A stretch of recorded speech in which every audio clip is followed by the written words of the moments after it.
What if everything you admire about royalty, the tradition, the elegance, the power, was built on secrets they swore you'd never know?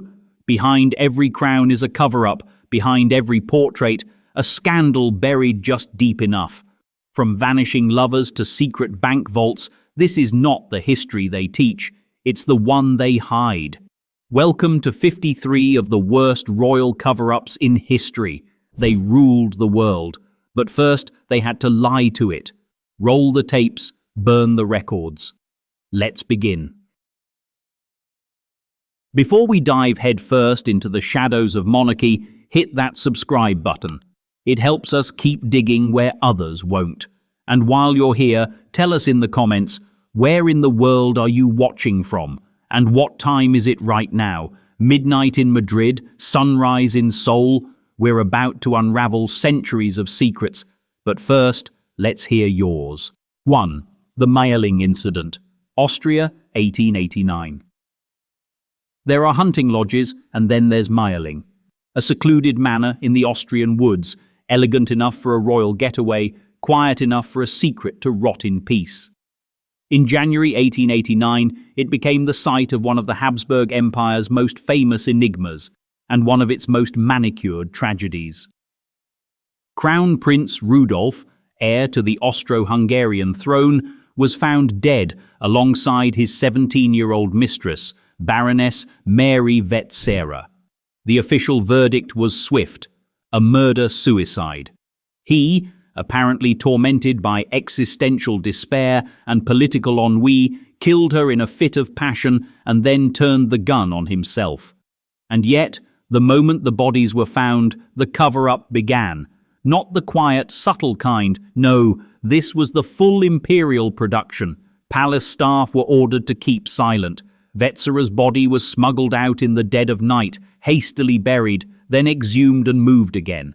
Habsburg officials scrambled to alter timelines, medical records and motivations.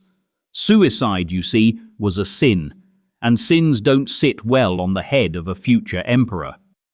The Catholic Church was conveniently convinced that Rudolf had been in a state of mental illness, a necessary diagnosis to allow a proper burial. The emperor's advisors spun their narrative like sugar into a bitter cake.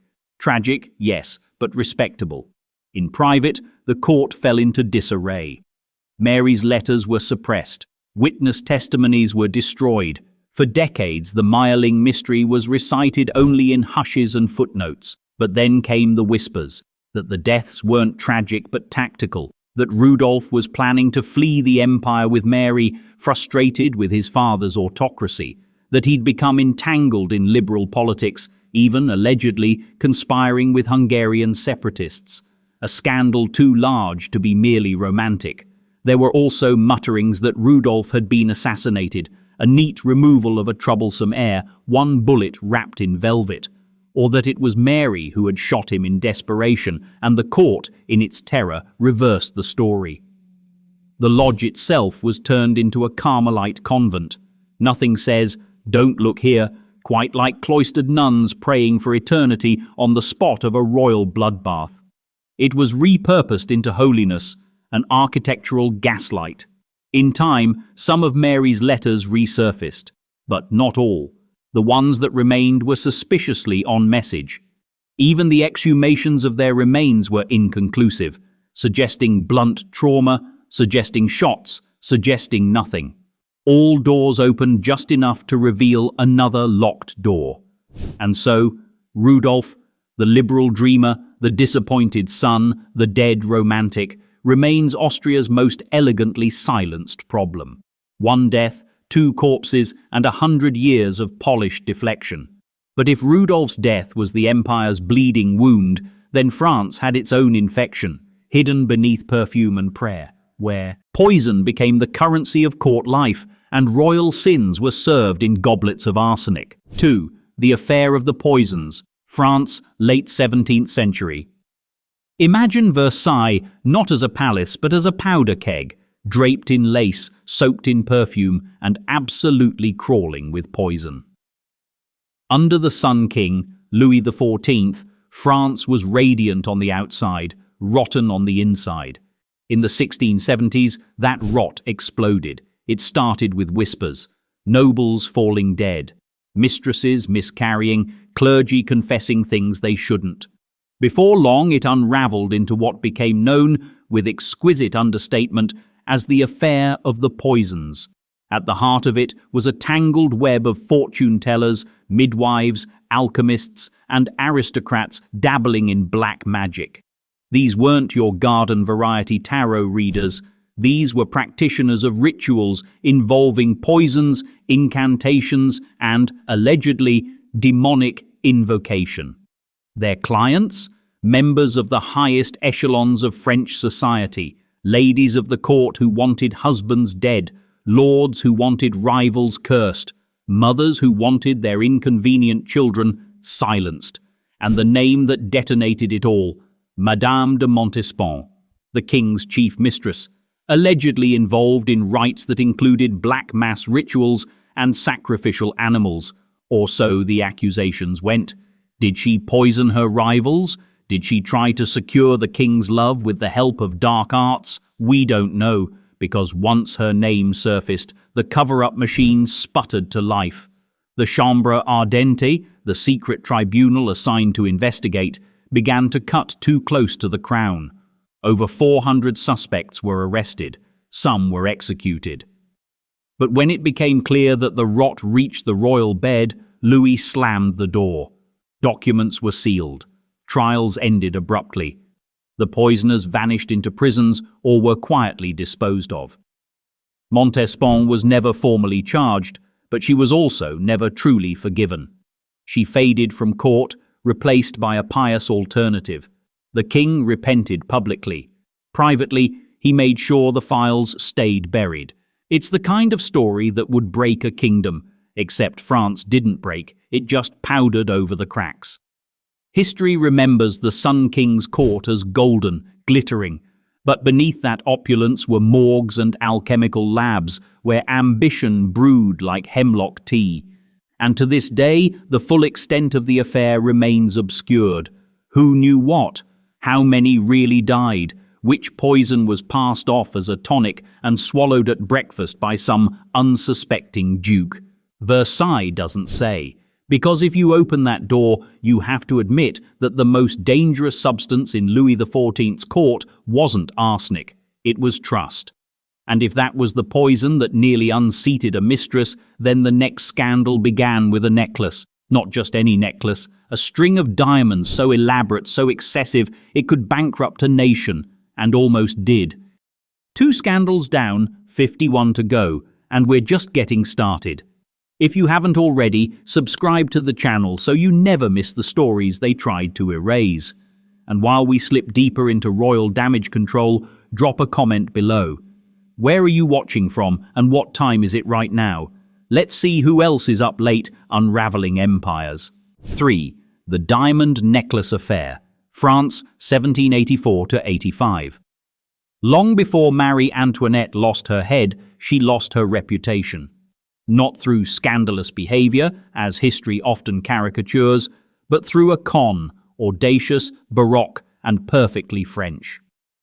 The Diamond Necklace Affair was not merely a fraud, it was an orchestration of greed, gullibility, and aristocratic desperation. The necklace itself was the kind of object that could start a war. 647 diamonds weighing nearly 2,800 carats, a decadent monstrosity worth more than a warship.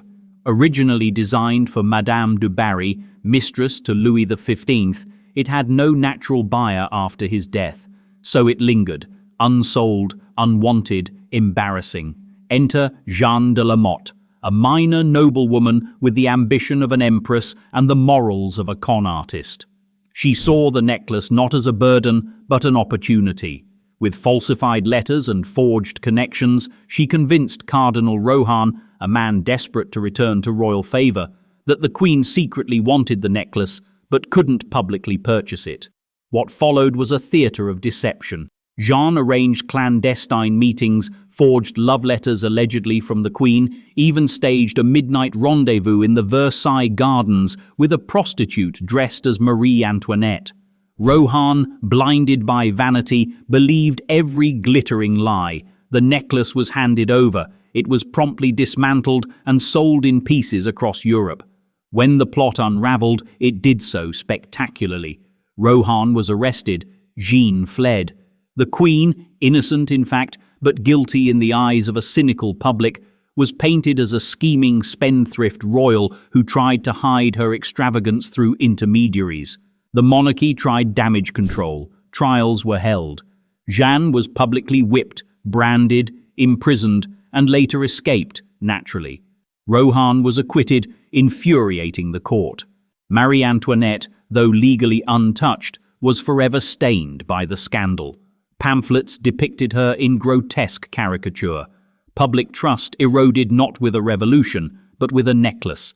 And still, the biggest cover-up was not Marie's involvement, but the fact that the crown underestimated how fragile its myth had become.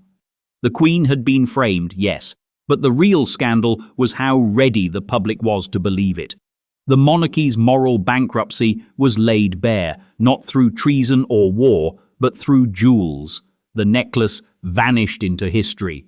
The monarchy would follow shortly after. But if the court of France had mastered the art of losing its head over luxury, the secrets of a royal ledger would reveal something more toxic: the weight of debt and the price of denial. 4. Marie Antoinette's hidden finances and secret loans. France pre-revolution.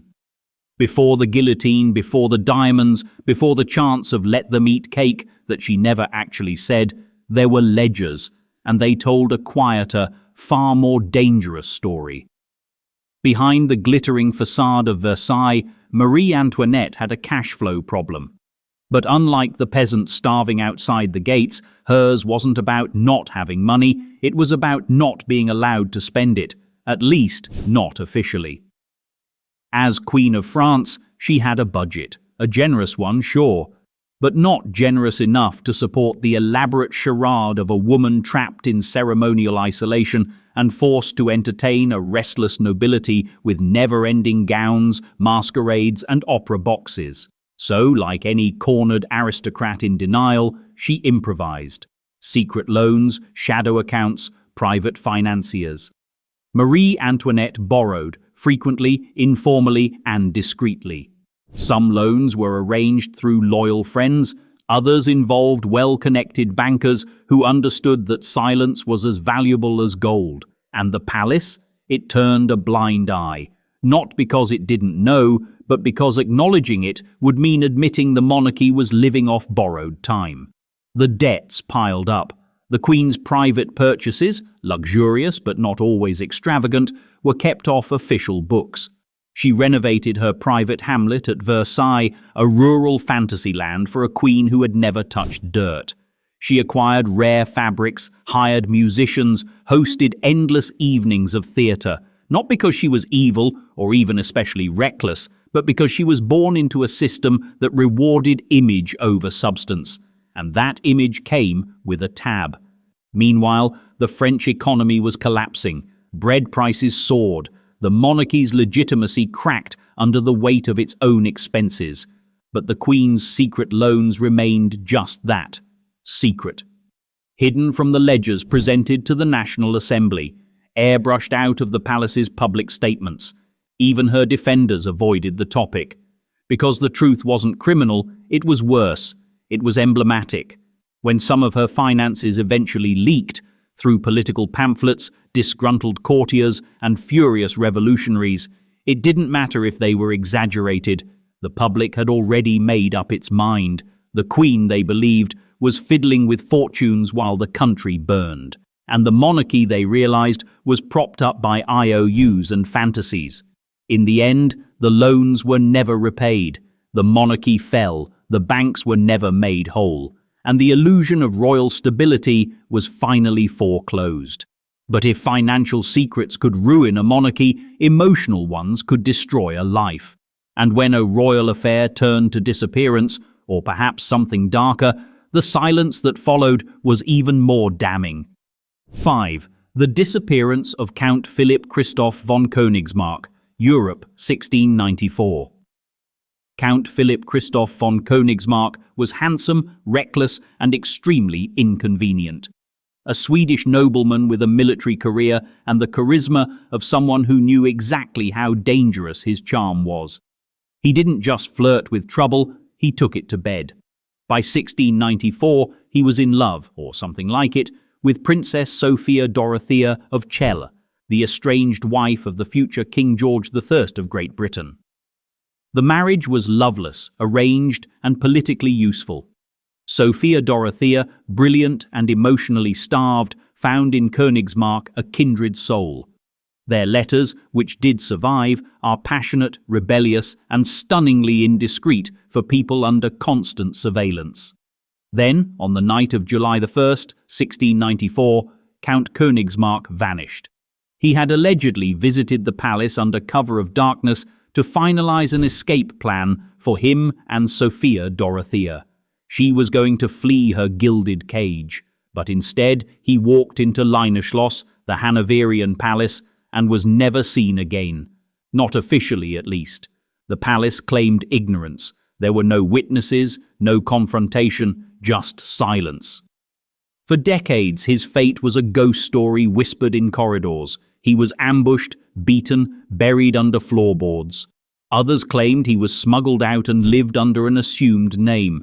But the more likely version, if likelihood even matters here, is that he was killed within hours and quietly disposed of. An aristocratic disappearing act.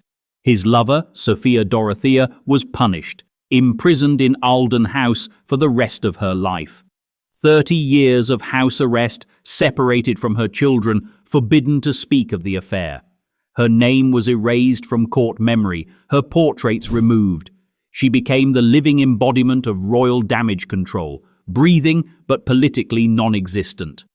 As for Königsmarck, his disappearance became a scandal buried under time and wallpaper.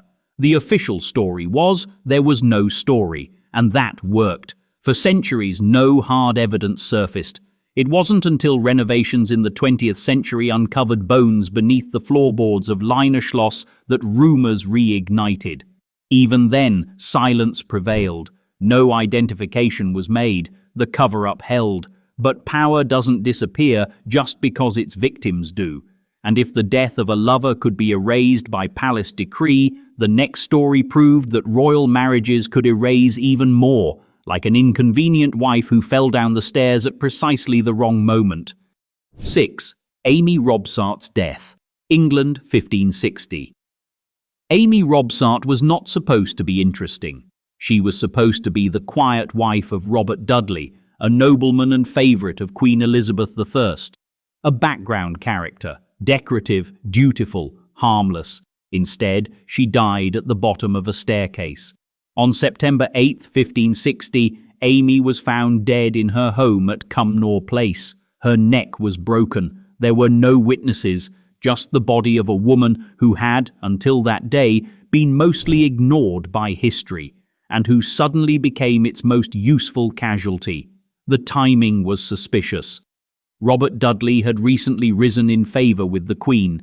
There were rumours, bold, thrilling, and extremely inconvenient, that Elizabeth wanted to marry him. Except he had a wife, a living one. Until he didn't. The official ruling was accidental death. A fall. Perhaps from a weak staircase. Some suggested illness. Others mentioned a disease of the breast, Elizabethan code for just about anything fatal. But the whispers wouldn't stop. Amy, it was said, had been depressed, or manipulated, or murdered, by Dudley, or his servants, or someone who thought they were helping the crown. Dudley demanded an inquest. He was cleared, but not convincingly. The scandal never left him. Elizabeth, ever the master of public optics, distanced herself from marriage entirely. The Queen became the Virgin Queen, and Amy became a footnote, buried not only in the ground, but under layers of courtly denial. Historians have picked apart the case for centuries. Theories vary wildly, from genuine accident to orchestrated murder. But what's clear is that the court, and Elizabeth herself, had every reason to suppress the implications. The optics of royal marriage already strained. The spectre of regicide, however indirect, was political suicide. Amy's death achieved something her life never did: influence. She changed the trajectory of Elizabeth's reign, not through power, but through absence. A staircase, a fall, and a funeral that rewrote court strategy. Because in royal circles, it's not always the living who make history. Sometimes it's the dead, and how quietly their exits are managed. And if England once buried a scandal under a staircase, then the next cover-up required even deeper burial, across borders, behind locked archives, and under the shadow of fascism. 7. Edward VIII's Nazi sympathies, Marburg Files, Britain post-abdication. After abdicating the throne for the woman he loved, Edward VIII slipped into a quieter title, the Duke of Windsor, and an even quieter arrangement, out of the spotlight but not out of power. Not really, because while the crown passed on, Edward's presence loomed like a footnote no one wanted to read aloud. Then came the war, the real one, the one that rewired global allegiances and made monarchies look either heroic or hideously outdated. And in the chaos of World War II, a set of files surfaced that made Buckingham Palace suddenly, uncomfortably relevant again. The Marburg Files. Discovered in a German castle in 1945 by Allied forces, these documents contained German Foreign Office correspondence that was never meant to see daylight, certainly not in the hands of British intelligence. What they revealed was unsettling: conversations between Nazi officials and the Duke of Windsor. Messages suggesting that the Nazis considered him a potential puppet monarch, someone who could be reinstalled if Britain fell. A man they thought might be sympathetic. The British government didn't take it well, nor did the royal family. The files were sealed, buried under national security protocols. Official biographies steered clear. The phrase wartime correspondence was generously vague. Edward himself denied everything, calling it gossip and political sabotage. And yet, there he was, in black and white, appearing far too comfortable in enemy margins. More damning was a memo in which Nazi officials described the Duke as not unfriendly. Some letters suggested he encouraged bombings to pressure Britain into peace. Others implied he flirted with the idea of returning to power, if the right regime made the offer. It's not that he was proven a traitor, it's that he never seemed uncomfortable with the suggestion. The files remained under wraps for decades, only released in sanitized drips. Even now, key pieces are missing, pages redacted. The Crown's silence wasn't just protective, it was strategic. Better to let the romantic myth of the abdication linger than replace it with the image of a royal flirting with fascism. And so, Edward lives on in history as the king who gave up everything for love, not the duke who might have traded it all for a darker deal. But his abdication wasn't just a personal scandal, it was a political earthquake, and when a throne is left empty, the scramble to control the story becomes its own kind of cover-up. 8. Edward VIII's abdication, 1936. If fairy tales are what monarchies rely on, then Edward VIII shattered the glass slipper and walked away barefoot. In 1936, he fell in love with Wallis Simpson, an American, divorced, and still married when they met. The British establishment clutched its pearls. The Church of England went cold. The newspapers held their breath and their headlines in a rare pact of national discretion. The official story is simple. Edward chose love over the crown. A man torn between duty and romance. What could be more poetic? But the real story, the one less sculpted for sympathy, is a little messier. The British government panicked. Simpson wasn't just divorced, she was American, brash, socially unpalatable. Worse, she was perceived as ambitious, dangerous even, not suitable for a queen. The Prime Minister, Stanley Baldwin, warned Edward that public and political support would vanish if he insisted on marrying her. Behind closed doors, the cabinet scrambled to isolate the king. They consulted dominions, gauged outrage, and drafted contingency plans. Meanwhile, Edward refused to compromise. He didn't want to abdicate. He wanted a morganatic marriage, to stay king, marry Wallis, and keep the royal machinery turning. But tradition was less flexible than it looked in ceremonial garb. The monarchy wasn't just about bloodlines, it was about appearances. And this one was disastrous. So the cover-up began. The press, both in Britain and abroad, were leaned on. Wallis was painted as a seductress, Edward as a noble romantic. In truth, they were both more complex and far less innocent. Edward had long shown disdain for constitutional constraints.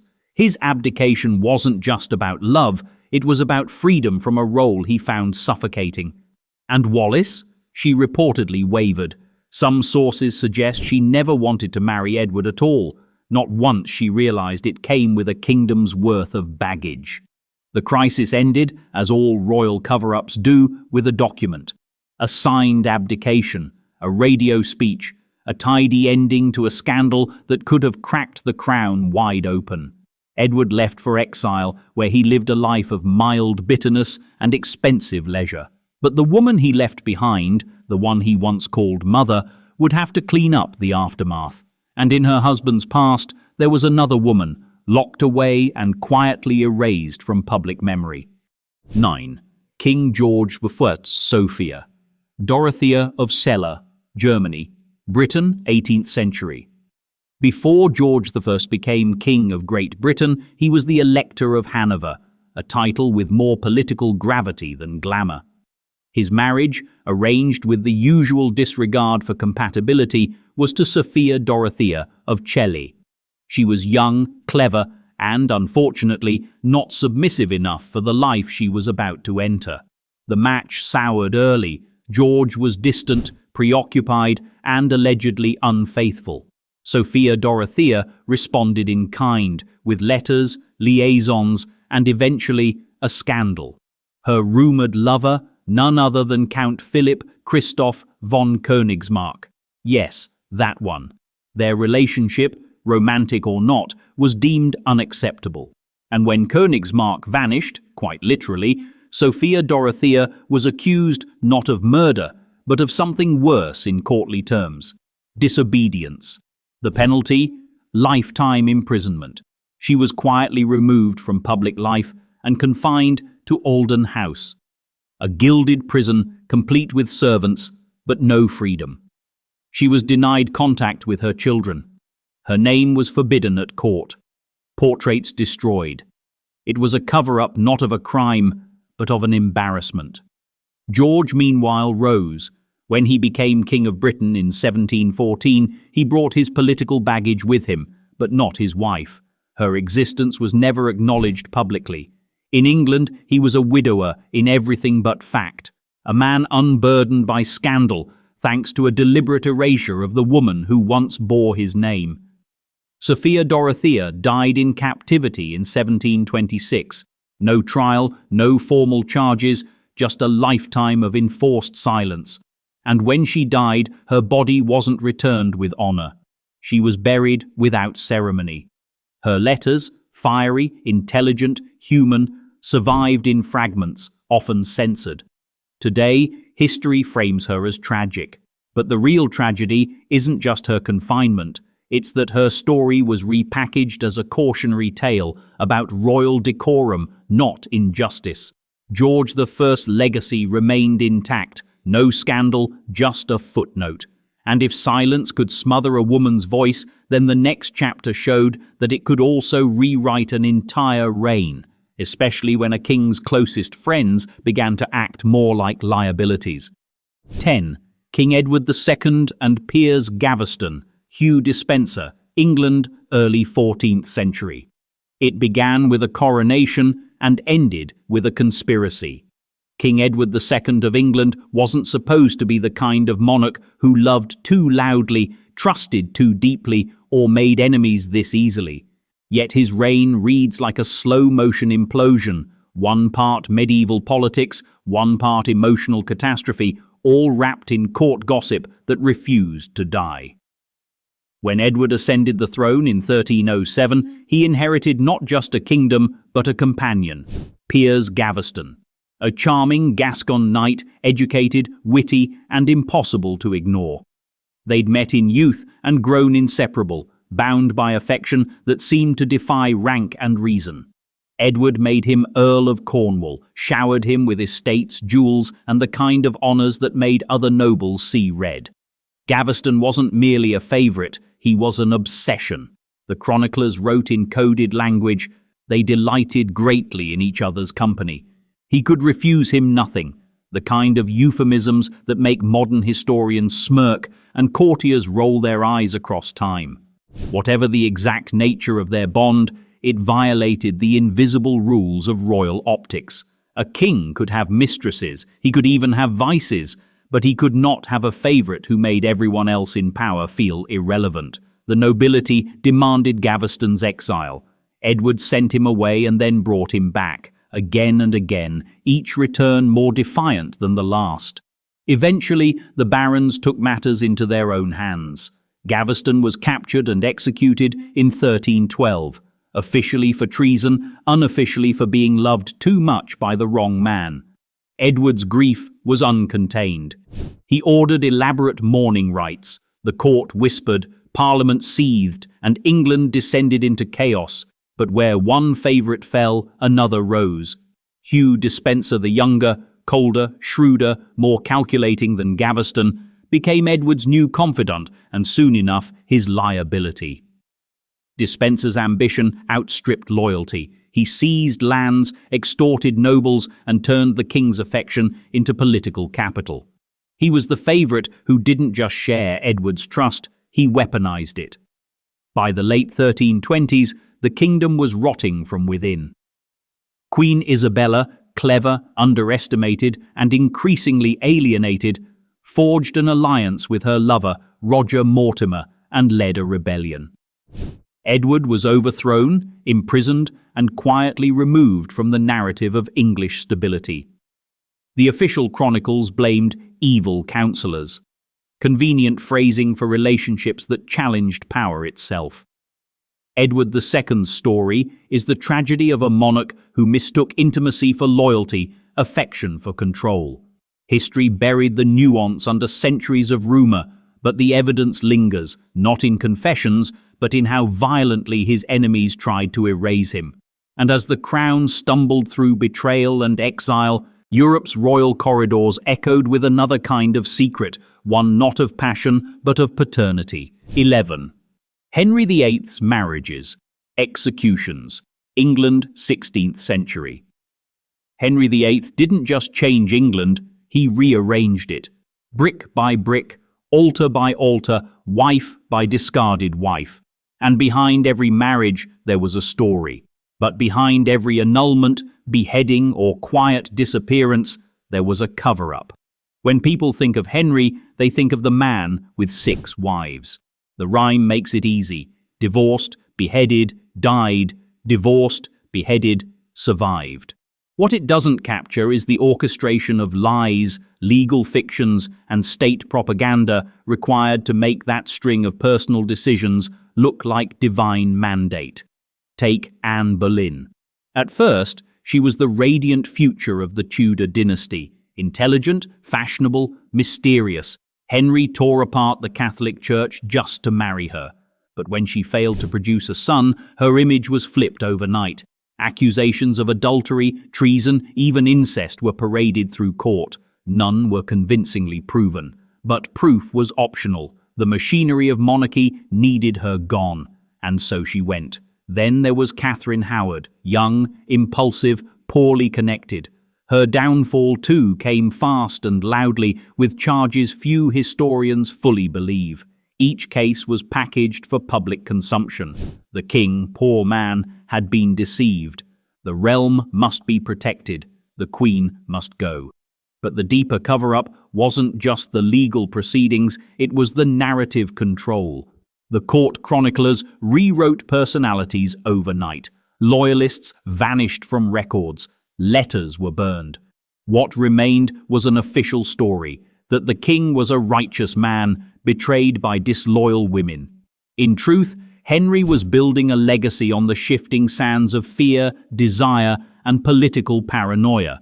The executions weren't always necessary, but the image of decisive, God-fearing kingship was, and so the truth was bent, redacted, and in some cases, erased. But where Henry's secrets were sealed with ink and blood, a more modern monarchy faced a different challenge: a paternity test, a decades-long denial, and a quiet courtroom in Brussels. 12. The secret daughter of King Albert II, Belgium, 20th to 21st century. For over half a century, Belgium's royal family maintained a clean, efficient public image. Constitutional, symbolic, quietly elegant. Scandal wasn't part of the job description. But in the back rooms of Brussels and inside the vaults of European tabloids, one story simmered, one that would eventually erupt not in gossip, but in court. Her name was Delphine Boel. For years, she claimed to be the illegitimate daughter of King Albert II of Belgium, the country's monarch from 1993 to 2013. Her mother, Baroness Sibylle de Celis-Longchamp, had once been part of the same aristocratic circles. Their affair, long rumoured, always denied, allegedly resulted in Delphine's birth in 1968. At first, the story was treated like speculative fiction. The palace remained silent. Albert, when asked, refused to comment. And Delphine? She fought, publicly, legally, relentlessly. For decades, she attempted to gain recognition, not for the title, but for the truth. The Belgian establishment responded with polite evasion. Courts stalled, lawyers maneuvered, statements were vague. The royal family hoped the issue would quietly disappear, as so many royal indiscretions had in the past. But Delphine didn't go away. She sued for acknowledgement. She demanded a DNA test. It wasn't until Albert abdicated in 2013, citing health reasons, though timing suggested stress might have played a role, that things began to shift. After years of legal pressure, the court ordered him to undergo DNA testing. He refused, then appealed. And finally, in 2019, under the threat of daily fines, he complied. The result was undeniable. Delphine was indeed his biological daughter. In 2020, the court ruled in her favour.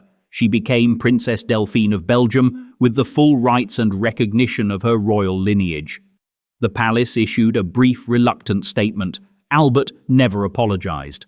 But the cover-up, decades in the making, was finally dismantled by science and persistence. It wasn't just about a secret daughter, it was about how long a lie could be sustained by silence, and when silence finally breaks, it tends to echo.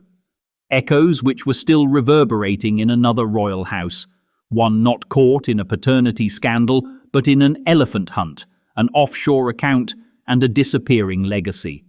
13. King Juan Carlos of Spain. Corruption, offshore funds and elephant hunt, 21st century. For most of his reign, King Juan Carlos I of Spain was considered a modern monarch. He helped transition Spain from dictatorship to democracy. He smiled for the cameras, shook the right hands, and gave speeches about integrity and leadership. But behind the polished exterior was a quietly unraveling empire, one more financial than political. The first crack in the image came not in courtrooms or press releases, but in the African bush. In 2012, as Spain grappled with economic crisis, King Juan Carlos secretly embarked on an elephant hunting trip to Botswana. A lavish, expensive vacation with no official disclosure, hosted by a controversial Saudi businessman. Photos eventually leaked, the king standing beside a hunted elephant, grinning.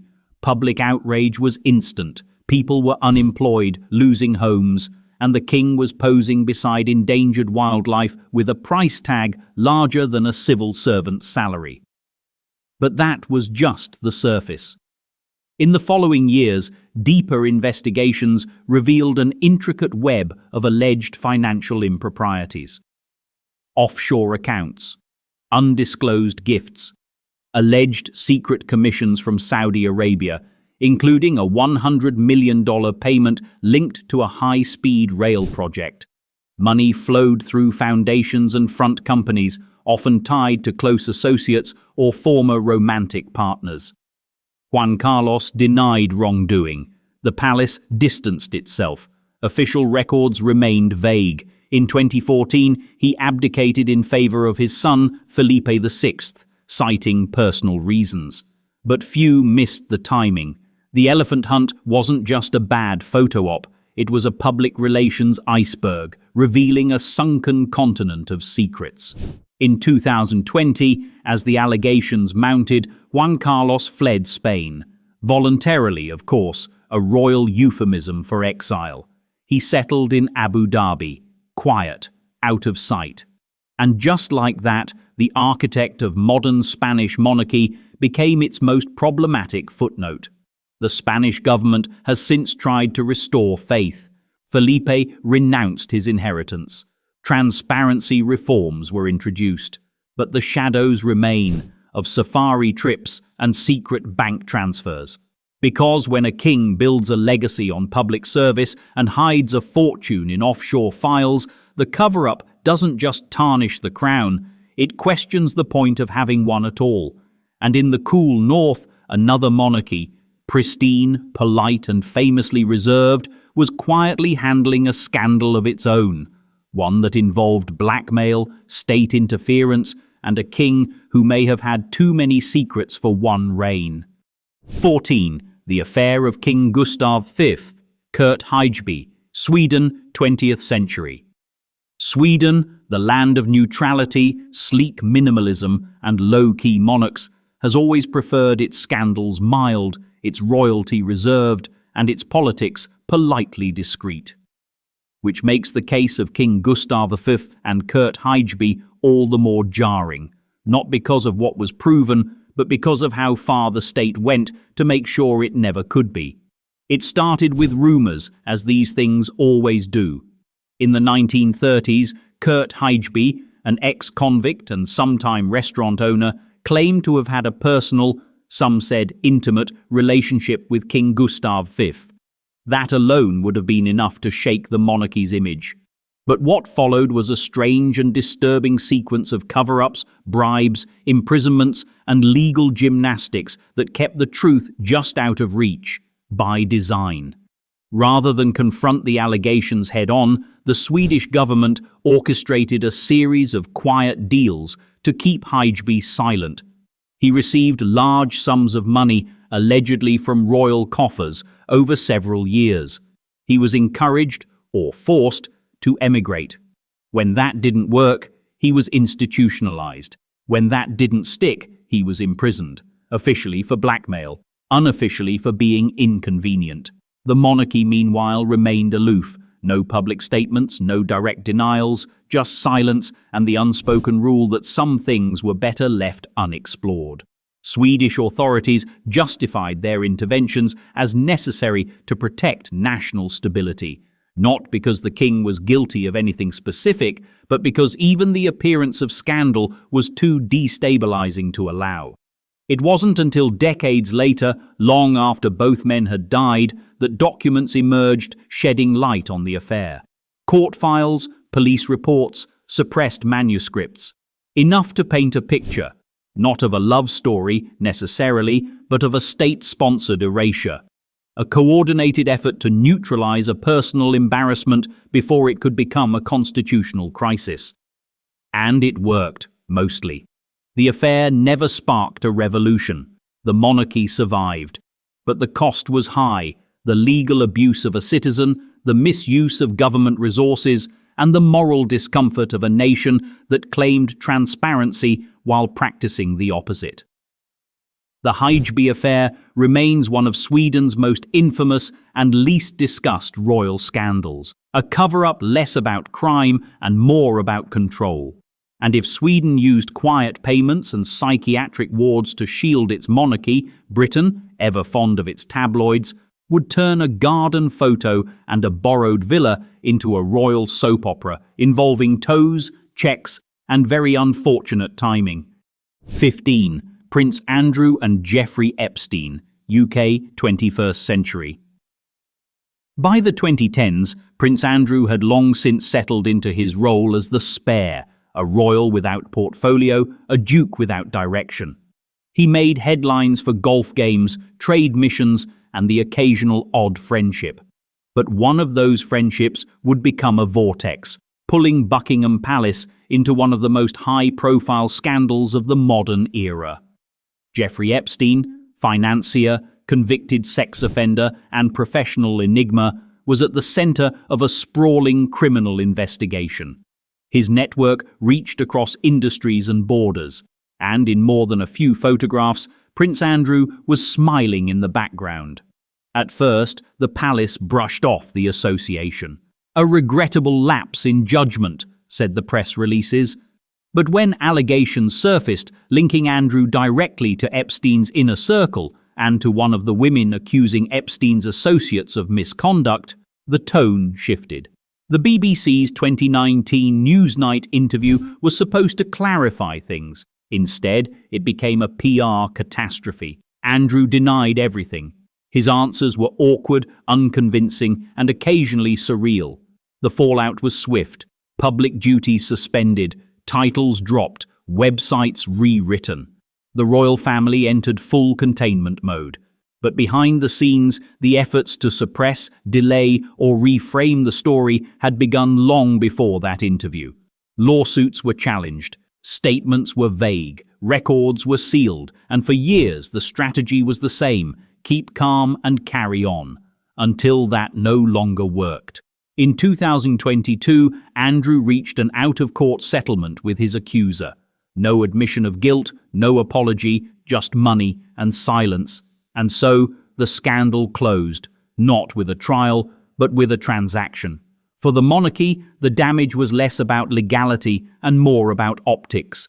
A royal too close to the fire, a family too slow to move, and a public increasingly unwilling to ignore the smoke. And as the dust barely settled, another royal's name would resurface, not in scandalous company this time, but in a photo that raised eyebrows, sucked air from headlines, and involved something even stranger than Epstein: a barefoot, a garden terrace, and a very awkward camera angle. 16. Sarah Ferguson, toe-kissing scandal and payout scheme, UK 2010. The British royal family has always had a peculiar relationship with the press. One part mutual dependency, one part mutually assured destruction. By 2010, the tabloids were experts in catching royals off guard, and Sarah Ferguson, the Duchess of York, ex-wife to Prince Andrew, was often an easy target. But few scandals made headlines quite like the infamous toe-sucking photos, and the later cash-for-access sting. The original scandal dates back to the 1990s, when paparazzi captured images of financial advisor John Bryan in an intimate moment with Sarah while she was vacationing. Barefoot, relaxed, and unaware the lens was watching. The media naturally zeroed in on the oddest detail: her feet, his mouth. Cue the headlines. The palace cringed. The Queen was reportedly furious, and the public couldn't look away. But the real cover-up came much later. By 2010, Sarah, long divorced from Prince Andrew but still connected to the royal orbit, was in deep financial trouble. Then came a sting operation. Undercover journalists, posing as foreign businessmen, secretly recorded her offering access to her ex-husband for a hefty fee, £500,000, in exchange for influence. The footage was damning. She didn't just suggest the deal, she spelled it out. What followed was not a legal trial, but an image management scramble. Sarah apologized. Prince Andrew distanced himself. Palace aides spun the story as a tragic lapse of judgment. There were no charges, no official inquiries, just silence, public shame, and the quiet suggestion that everyone move on. Yet, behind the scenes, efforts were made to contain the damage. Footage was withheld. Questions were deflected. The monarchy's message was clear: the Duchess no longer represented the firm. But the scandal lingered, not because of toes or cash, but because it revealed just how thin the boundary was between royalty and the market of influence. And if Sarah's stumble embarrassed the palace, the next revelations would go deeper, not into financial scandal, but into microphones, wires, and conversations never meant for public ears. 17. Queen Elizabeth II's Annus Horribilis, 1992, UK.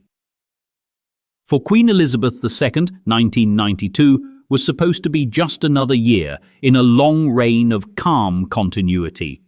Instead, it became so publicly disastrous that she famously referred to it as her Annus Horribilis, a Latin phrase meaning horrible year, and the most understated royal understatement of the century. The cracks began to show early. In March, the Duke and Duchess of York announced their separation. By April, Princess Anne's divorce was finalized. Then came the real storm. Andrew Morton's explosive biography of Princess Diana, released with Diana's unspoken cooperation, tore apart the myth of a happy royal marriage and depicted Prince Charles as cold and unfaithful. The monarchy's carefully guarded image was unraveling, page by tabloid page. But the palace didn't just suffer, it tried to contain. Public statements were minimized, damage control was deployed at full throttle. Press access was restricted and aides were dispatched to correct the record. Meanwhile, Diana's popularity soared, and Buckingham Palace found itself on the defensive in its own story. Then, in November, Windsor Castle caught fire, quite literally. Over 100 rooms were damaged or destroyed. The symbolism was too perfect. The monarchy burning from the inside. The public, now facing a recession and rising taxes, was asked to help fund the repairs. The backlash was swift. Within days, the Queen announced she would pay income tax for the first time in her reign. A first, a concession, a public relations patch job on a burning house. And yet, the most significant cover-up wasn't any single event. It was the effort to make 1992 appear survivable. Each crisis was reframed as unfortunate. Each revelation was met with polite denial or forced dignity. The monarchy, battered and visibly aging, pretended all was well. But the cracks remained. And through them, another story would soon leak. Not from a book or a building, but through a telephone wire, capturing the kind of conversation never meant to see the light of day. 18.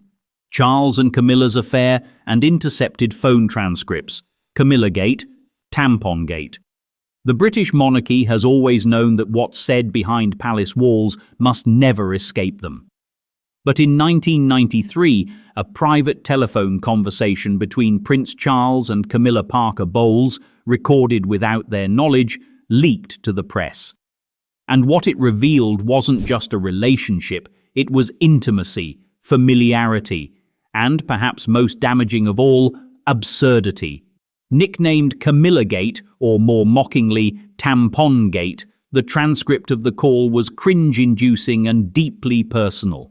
It captured Charles joking, emoting, and clearly revealing a romantic closeness to Camilla that was at odds with the public image of his marriage to Diana. The media feasted, the jokes wrote themselves, and the royal press office scrambled to hold the line. The scandal wasn't just about the affair, which had long been suspected, but about the vulnerability of the monarchy in a modern, media-saturated world. If future kings could be bugged, mocked, and memed, what did that say about the institution's control? The palace issued no official comment. Charles and Camilla stayed out of sight. Aides and media liaisons were deployed to minimize fallout. Legal threats were made, and quietly every effort was taken to frame the entire incident as a violation of privacy, which it was, rather than a revelation of dysfunction. But the public wasn't easily distracted. The contrast between Charles's private affections and public role became a point of fascination. Diana, increasingly isolated, remained the people's princess. Camilla was vilified.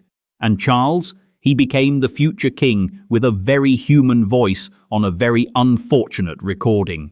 It was a turning point, not because it broke the monarchy, but because it revealed how fragile its illusions had become, and those illusions would shatter even more when a different phone call, this time involving Diana herself, slipped through the wires and into tabloid history. 19. Princess Diana's secret recordings. Squidgygate. If there's one thing the 1990s taught the British royal family, it's that even fairy tales have answering machines. In 1992, as the House of Windsor was quietly unravelling behind heavy curtains and guarded gates, an audio leak hit the tabloids, and it was personal. The tape featured a private phone conversation between Princess Diana and a close male friend, James Gilby.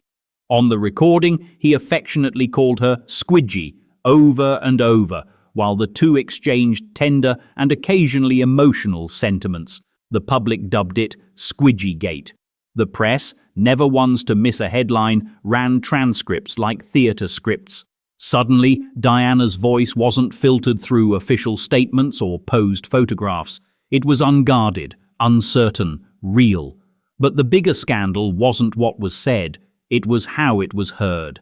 The recordings were allegedly made by amateur radio enthusiasts who happened to stumble onto a conversation broadcast through unsecured mobile frequencies. How it ended up in the tabloids remains murky, but suspicions ran high. Was this a surveillance operation? Was the palace being bugged? Was the security system so weak that even the most famous woman in the world could be listened to from someone's kitchen radio? Buckingham Palace stayed silent. Diana issued no formal response. Instead, her image, both fragile and independent, grew stronger in the public eye. Squidgygate made her more human. For her critics, it raised questions. For her supporters, it confirmed what they already felt. She was trapped, surveilled, and alone in a gilded cage.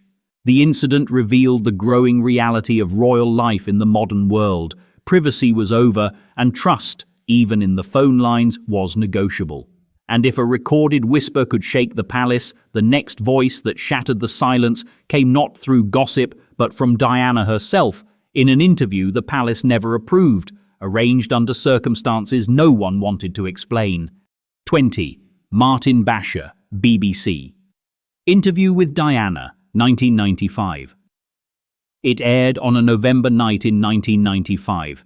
Princess Diana, sitting under soft lights, calmly telling the world her truth. Over 20 million viewers in the UK alone watched her confess with practiced poise and genuine sorrow. There were 3 of us in this marriage, so it was a bit crowded. With that, the royal facade cracked in real time. The BBC interview, conducted by journalist Martin Bashir, was a bombshell. Diana spoke about her struggles with mental health, her feelings of isolation, and her betrayal within the royal institution. But years later, another revelation emerged, one far more damaging to the people behind the camera than in front of it. In 2020, an internal investigation revealed that Bashir had used falsified bank documents to manipulate Diana's brother, Earl Spencer, into arranging the meeting. These documents falsely suggested that palace staff were being paid to spy on her. In other words, the interview was obtained under false pretenses, a deception that, had it occurred in a courtroom, might have invalidated the entire testimony. The BBC issued an apology. Bashir left quietly. The royal family, notably Prince William, condemned the process that had led to one of the most pivotal interviews in royal history. And Diana? She had passed away decades earlier, leaving behind only the tape, the transcript, and 1,000 interpretations. What the palace tried to cover up wasn't just the content of the interview, but the method of its creation. The institution had been blindsided not just by a confession, but by its own vulnerability to manipulation.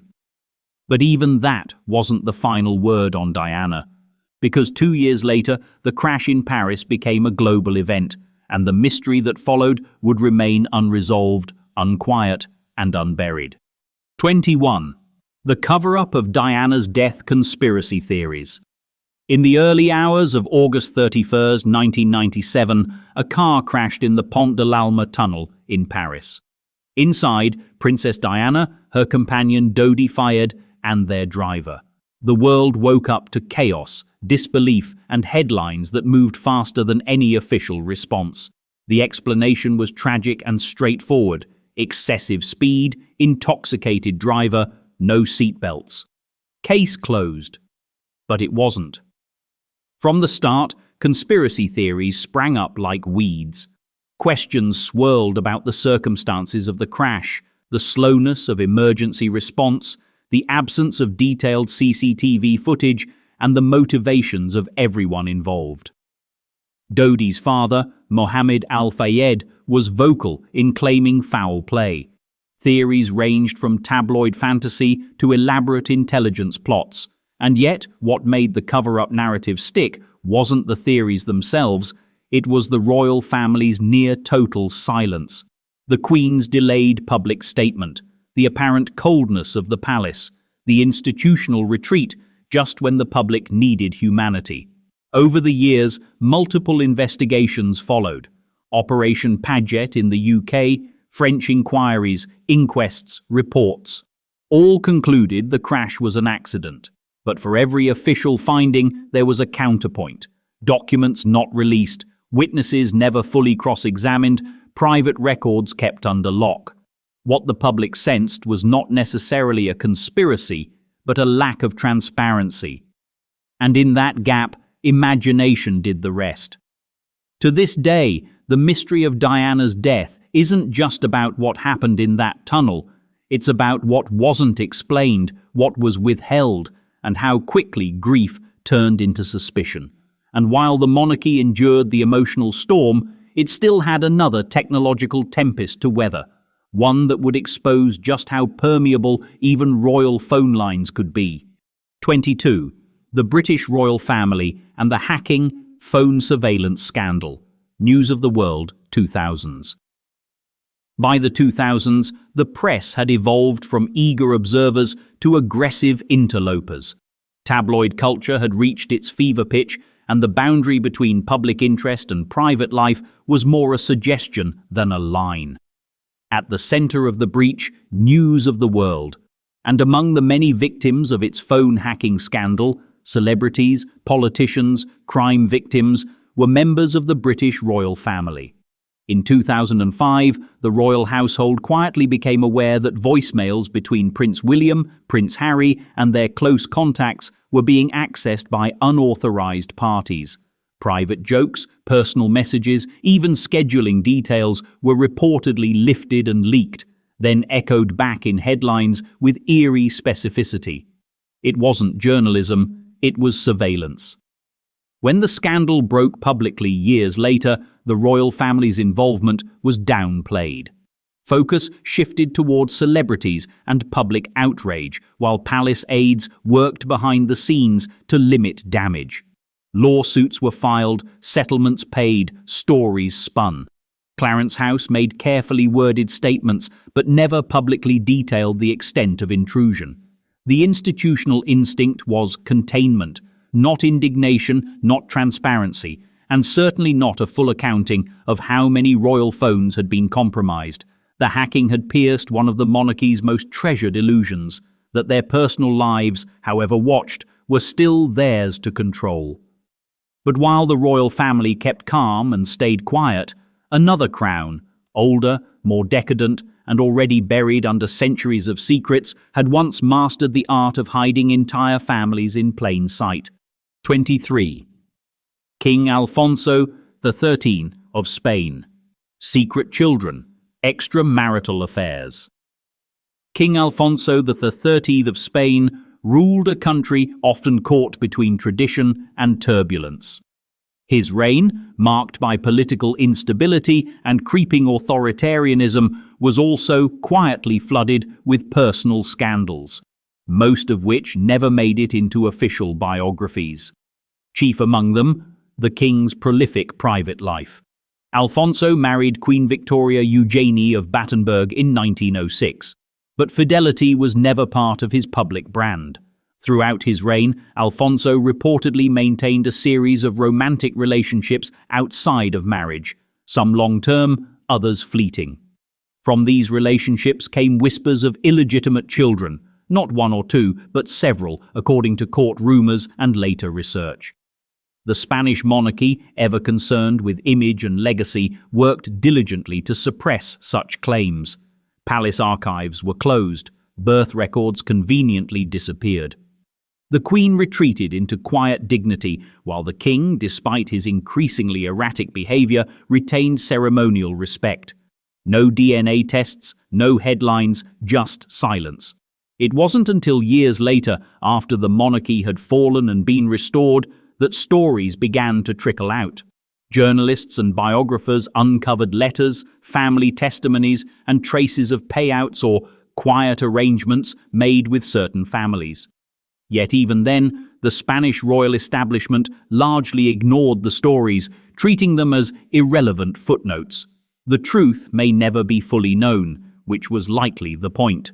Alfonso XIII's real legacy wasn't just political failure, but the perfection of royal plausible deniability. And in the world of hidden archives and forgotten names, perhaps no royal asset is more strategically suppressed than the stories kings never meant to leave behind. Stories written in ink, sealed in diaries, and lost to time by design. 24. The lost royal diaries or memoirs, various monarchies. Every monarchy has its archives, the carefully catalogued, redacted, and publicly sanitized history of those born to rule. But just beneath the official records lie the most elusive artifacts of royal life, the diaries, letters, and private writings that never made it to the display cases. From Europe to Asia, countless royal diaries have vanished under convenient circumstances. Some were lost in fires, others were misplaced during transitions of power. More than a few were deliberately destroyed. What they contained remains unknown, which for many monarchies was the entire point. Take Queen Victoria, for instance. She wrote prolifically, over 60 million words across dozens of volumes. After her death, her daughter Princess Beatrice took it upon herself to transcribe and edit the diaries, removing what she deemed inappropriate or politically sensitive. The originals were largely destroyed. What remained was an authorized version of a woman edited by her own blood. Other monarchies followed similar patterns. The Romanovs, the Bourbons, the Ottomans each had periods of upheaval when private writings mysteriously disappeared. Royal lovers, scandals, betrayals, ideological confessions, the exact kind of content historians live for, erased before they could embarrass anyone important. Even in modern monarchies, there are persistent rumors of unpublished memoirs held in vaults, letters withheld by governments, and journals written with one eye on the censors. In the royal world, memory is managed, and the past, if it doesn't cooperate, can be quietly rewritten or removed entirely. Because in a system built on legacy, sometimes the most dangerous thing a monarch can leave behind is their own handwriting. 25. Tsar, Nicholas II and the Romanov cover-up, massacre. Russia, early 20th century. In 1918, the Romanov family was executed in a cellar. That much is known. What followed was a cover-up so thorough, so tangled in misdirection, that the fate of Russia's last Tsar became one of the most enduring historical mysteries of the 20th century. After the Bolsheviks seized power during the Russian Revolution, Tsar Nicholas II, his wife Alexandra, their 5 children, and several loyal attendants were taken to Yekaterinburg. The official line was that they were being protected. The real plan was more final. On the night of July 16th to 17th, they were executed by Bolshevik forces. But Moscow didn't immediately admit it. The Soviet leadership issued vague statements, initially claiming only Nicholas had been executed. The rest of the family, they said, was safe. Bodies were hidden, burned, buried in secret graves.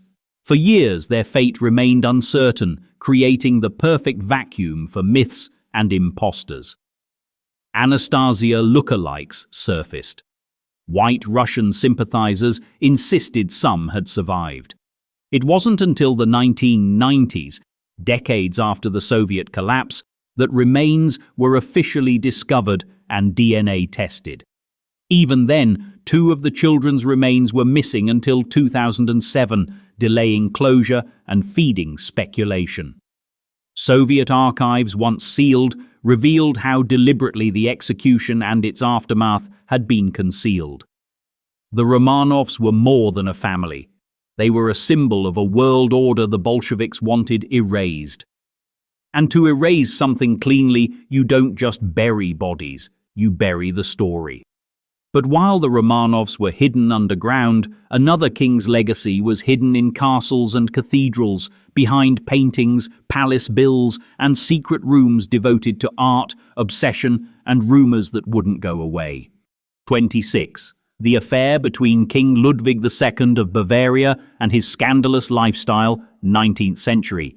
King Ludwig II of Bavaria built fairy tale castles, worshipped Wagnerian operas, and turned royal solitude into performance art. To some, he was a visionary. To others, a problem that had to be removed, preferably without the mess of an open scandal. Ludwig ascended the throne young and romantic, uninterested in governance and deeply invested in aesthetics. He poured fortunes into fantasy architecture, most famously Neuschwanstein Castle, while avoiding court functions and political duties. But whispers around his private life, particularly his close relationships with young men, grew louder as his spending grew more erratic. Rather than confront him directly, Bavarian ministers built a case for mental unfitness. In 1886, he was declared insane without a medical examination and deposed. Days later, he was found dead in Lake Starnberg alongside the very doctor who'd signed off on his removal. The official verdict was accidental drowning. The unofficial theory, assassination or suicide staged for political expediency. The true scandal wasn't just Ludwig's eccentricity. It was the calculated removal of a monarch whose private life made the state uncomfortable. His letters were destroyed, his journals vanished, castles became tourist attractions, while the man behind them became a sanitized legend. Modern historians still debate how much was covered up, and how much was simply rewritten. But the fact remains, a king with too much imagination and too little conformity was declared unfit, silenced, and submerged in myth. And while Ludwig vanished beneath Bavarian waters, another monarch further south was busy vanishing public funds and rebranding corruption as royalty. 27. King Farouk of Egypt. Corruption, womanizing, wealth, hidden abroad. By the time he was overthrown in 1952, King Farouk of Egypt had managed to turn royal excess into a kind of national sport. Once hailed as the golden boy of Egyptian monarchy, his reign ended in exile, scandal, and whispered tales of hidden bank accounts and unchecked appetites. Farouk ruled during a time of profound change. As nationalist movements gained momentum and public discontent simmered, the king's lavish lifestyle stood in sharp contrast to the country's struggles. Palaces were filled with imported luxuries, rare coins, and expensive cars. Stories of late-night gambling sessions, extravagant gifts to companions, and private vaults stocked with foreign currency circulated through Cairo like folklore. But the real intrigue came after his fall. When the Free Officers movement seized power, they raided royal properties and found staggering evidence of hoarded wealth, artifacts, cash, foreign securities. Yet many assets were already gone, quietly funneled into offshore accounts or held under false names. The monarchy denied everything. Farouk, from his Italian exile, insisted the stories were lies. But Swiss bank accounts don't bluff, neither do customs records. The new regime released partial inventories to the press, but some items, the most valuable, were never officially acknowledged. The cover-up wasn't just Farouk's doing, it was a system an entire royal machinery built to blur the line between public treasury and private indulgence. The Egyptian people saw palaces. What they didn't see was how much had already been shipped out in crates. Farouk lived the rest of his life in exile, rich, disgraced, and largely unrepentant. His wealth remained scattered, his secrets remained protected. And as Egypt turned to republicanism, another monarchy, far away and far more controlled, was quietly teaching the world how to hide not just secrets, but the very act of secrecy itself. 28. The Siamese Thai monarchy, hidden scandals. In Thailand, the monarchy is more than symbolic. It's sacred. Legally and culturally, the royal family occupies a space above public criticism, protected not just by tradition, but by some of the world's strictest lèse-majesté laws, which makes confirming, or even investigating, royal scandals nearly impossible. But that hasn't stopped the whispers. Over the decades, there have been allegations of secret marriages, discreet disappearances, and relationships airbrushed out of official biographies. Royal consorts suddenly vanish from public life without explanation. Titles are revoked. Images are scrubbed from websites. No statements are made. No questions are answered. Perhaps the most striking example in recent memory was the abrupt fall from grace of Sininat Wongvajirapakdi, the royal noble consort to King Vajiralongkorn. Once publicly honoured, she was later stripped of her titles, only to be quietly reinstated months later. The official reasoning? Disloyalty. The deeper story? Sealed behind palace gates. Because in Thailand, the cover-up isn't just an act, it's policy. With lèse-majesté laws carrying severe penalties, media coverage is self-censored, public discourse muted, and international journalists often left tiptoeing around the truth. The silence isn't accidental, it's engineered. Scandals, if they exist, are buried beneath layers of reverence, fear, and strategic amnesia. And while Thailand quietly erases its royal missteps, the Saudi monarchy perfected the art of secrecy through more opaque means, not silence, but shadow diplomacy. 29. King Faisal of Saudi Arabia, possible hidden policies or personal secrets. In a kingdom where governance and royal life are inseparable, King Faisal of Saudi Arabia stood as a reformer, a monarch who introduced television, curbed royal spending, and challenged conservative clerics. He was hailed as visionary. But, as with most modern monarchs, the real story lies not just in what he did, but in what was never officially acknowledged. Faisal's reign was marked by delicate balances between tradition and modernity, east and west, family loyalty and national interest. To maintain that balance, much had to be kept behind closed doors. Internal family rifts, power struggles, foreign alliances, and rumoured back-channel deals were rarely, if ever, documented in public records. Instead, they existed in coded telegrams, quiet meetings, and verbal understandings. There were whispers of personal decisions that defied the public image of piety and restraint, stories that never made it into the carefully curated state narratives, about inner family tensions, shifting allegiances, or political maneuverings too sensitive to acknowledge. But the real cover-up wasn't scandal in the usual sense. It was the institutional erasure of transparency. Documents remain classified. Public records are scarce. Historians rely on external sources, often speculative, because the kingdom has mastered the art of memory control. In Saudi Arabia, power is protected by opacity, and where transparency threatens that power, it is simply not permitted. Yet long before modern censorship, another royal house, in the final days of a fading empire, concealed one of its most destabilizing secrets in the diagnosis of a single man. 30.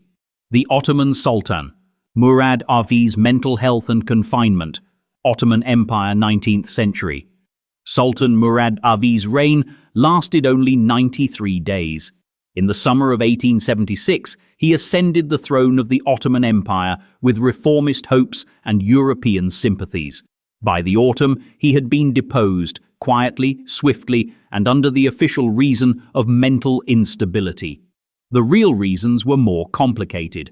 Murad was a liberal figure in an autocratic system. He admired Western constitutionalism and was seen as a potential threat to entrenched interests in the Ottoman court. His sudden removal was convenient for those who preferred a more controllable monarch. But rather than announce a coup, the palace declared him unfit, citing vague medical issues and alleged nervous breakdowns. What followed was a tightly managed cover-up. Murad was confined to the Chahran Palace for the next 28 years, where he lived under virtual house arrest. His communications were censored, visitors restricted. Reports of his health varied wildly, depending on who was allowed to speak. Some claimed he was lucid and politically aware, others painted him as incapable. No formal diagnosis was ever made public, and no independent assessment was allowed. The image of a mad sultan became the accepted narrative, one that served the regime well. Historians still debate Murad's actual condition, but what's certain is that his removal cleared the way for Abdul Hamid II's long and more authoritarian rule. Murad's real illness may not have been madness, but rather a political vision too inconvenient for the empire to handle. And so, like many royal errors, he was locked away, silenced, and filed under national interest. 31. Sultan Hamengkubuwono IX's secret relationships, Indonesia. In Indonesia, the Yogyakarta Sultanate holds a unique role, both royal and political, ancient and modern. Sultan Hamengkubuwono IX, who served not only as a revered Javanese king but also as a national statesman and vice president, was widely respected for his diplomacy and dignity. But even this progressive royal figure was not exempt from the quiet choreography of concealment. Behind his public image as a modern leader stood a royal household governed by traditional codes. Allegations circulated that Hamengkubuwono maintained discreet relationships beyond his officially recognized marriages. These relationships, if acknowledged, might have disrupted delicate balances of court protocol, succession, or national image, especially during Indonesia's post-colonial political evolution. Within Javanese royal custom, the concept of multiple consorts wasn't shocking, but its public acknowledgement could still be politically volatile in the new republic. Any such relationships were carefully omitted from formal records. Mentions in biographies were vague or non-existent. Children from unofficial unions, if any, were not publicly recognized. The result? A biography of contradictions. A progressive leader in public, yet deeply tied to the unspoken traditions of royal discretion. And like many monarchs before him, he left behind a legacy carefully edited to show only what the crown wished to remember. But while Hamengkubuwono's secrets were delicately folded into custom, a queen across the Pacific would find her private correspondence sealed not by culture, but by colonization, conflict, and the final days of her kingdom. 32. Queen Liliuokalani's private letters and controversies, Hawaiian monarchy, 19th century. When Queen Liliuokalani, the last reigning monarch of Hawaii, was overthrown in 1893, the justification was framed as political necessity, a move toward modernization backed by U.S. business interests and local elites. But beneath the headlines and congressional hearings lay a quieter cover-up, the suppression of the Queen's voice. Liliuokalani was not silent in exile. She wrote extensively, personal letters, political appeals, diaries, and memoirs. Many of these writings challenged the narrative that her removal was inevitable or bloodless. She described manipulation, betrayal, and deep sorrow. But much of this material was buried for decades, especially during the U.S. annexation and territorial period. Some letters were lost, others, carefully stored in archives, were ignored. Parts of her published autobiography were edited for tone. Her appeals to American leaders were dismissed or minimized in official reports. The effort wasn't to erase her, it was to defang her, to turn her into a figure of nostalgia rather than resistance. Only in recent decades have historians begun to fully examine her writings, unearthing a more complex portrait of a queen who fought with words when weapons failed her. While Lily Wokolani's power was taken publicly, her truth was taken quietly, preserved in ink but hidden behind politics. And if her hidden documents told the story of a kingdom lost, the next royal secret lay not in a diary but in a cache of private letters, ones that could cost a king his head and a nation its trust. 33. King Charles I's private correspondence, secret alliances, England, 17th century. King Charles III of England was not beheaded simply for losing a civil war, he was executed for being untrustworthy, and much of that distrust grew from letters written in his own hand. During the English Civil War, Charles I portrayed himself as a divinely appointed monarch defending the sanctity of crown and church. Publicly, he pleaded for unity. Privately, he negotiated in secret, sending letters across borders, soliciting foreign aid, and making promises he had no intention of keeping. These correspondences, smuggled through couriers and often encrypted, included appeals to the French and Dutch courts, secret commitments to Catholic allies, and back-channel plots to regain power. Some of these communications were intercepted by parliamentarian forces. When published, they shattered any lingering trust between the monarch and his subjects. The so-called King's Cabinet Opened, a pamphlet released in 1645, printed Charles's private letters for public consumption. The effect was devastating. They revealed a king speaking peace while plotting war, and cast doubt on everything he said thereafter. The real scandal wasn't the content of the letters, but that they existed at all. They exposed the duality of royal language, one voice for Parliament, another for foreign courts, one for the pulpit, another for the shadows.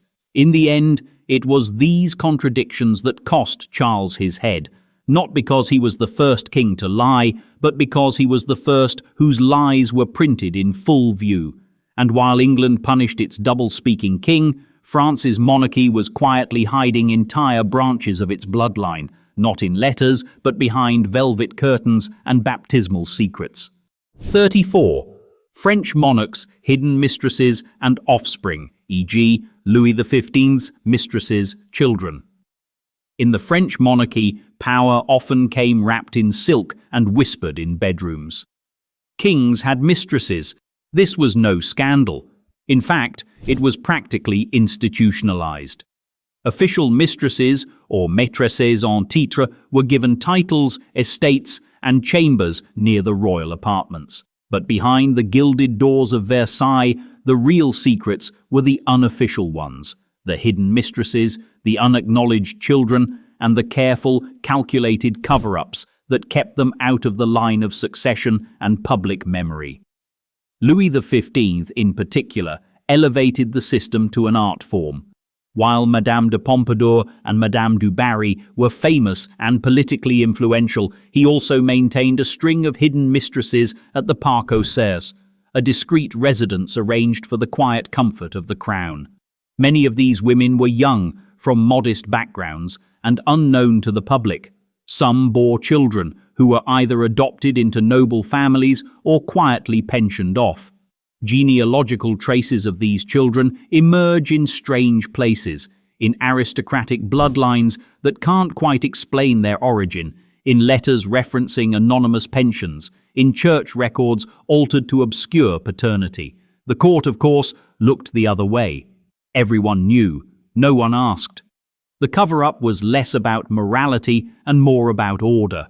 Acknowledging royal bastards could threaten dynasties, so the record was kept clean, at least on paper.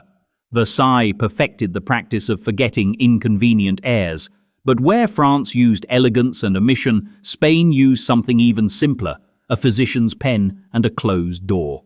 35. Spanish Habsburgs' inbreeding inherited defects and suppressed medical records. The Habsburg dynasty was one of Europe's most powerful ruling families, but by the 17th century, its Spanish branch was collapsing under the weight of centuries of inbreeding. The result was a series of monarchs with increasingly severe physical and mental challenges, none more tragic than Charles II, the last Habsburg king of Spain.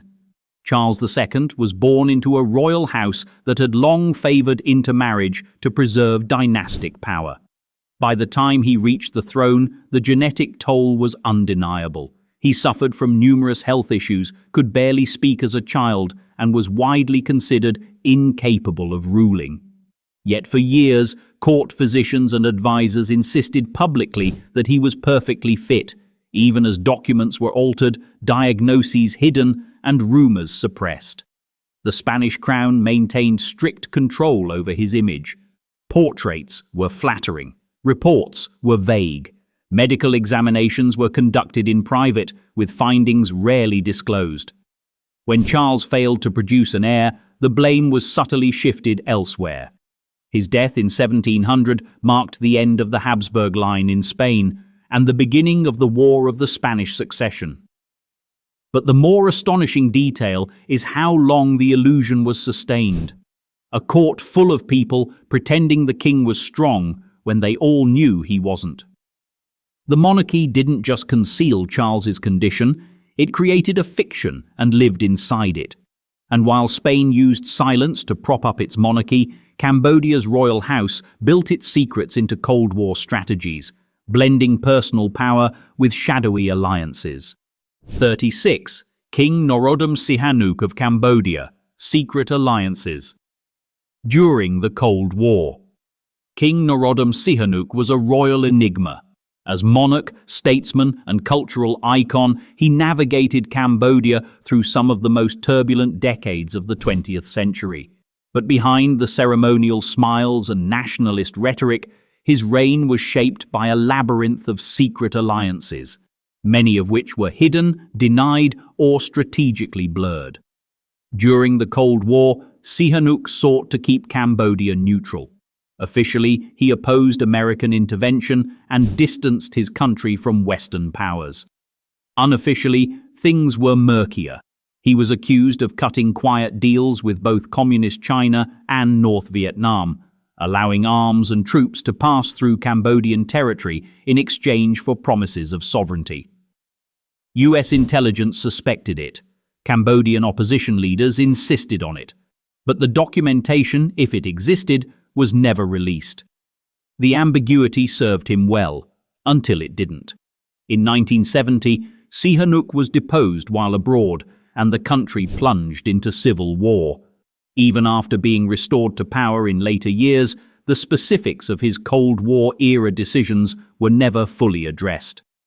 The cover-up wasn't about one act. It was about maintaining deniability in every direction. A monarch playing both sides of the chessboard and pretending not to play at all. And in the shadows of his court, another queen across Europe was falling, not in war but in scandal, her image rewritten, her affairs erased, and her downfall neatly folded into a sanitized national narrative. 37.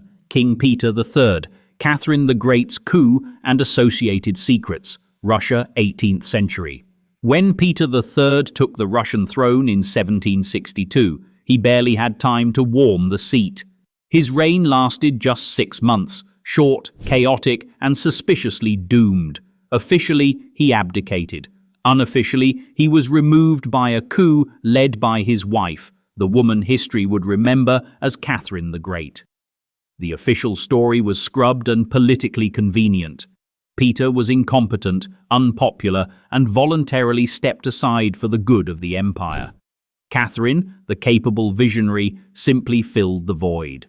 But beneath that narrative was a far less polished truth. Peter was overthrown in a military-backed plot orchestrated by Catherine and her allies. Within days of his abdication, he died under mysterious circumstances in captivity. The cause?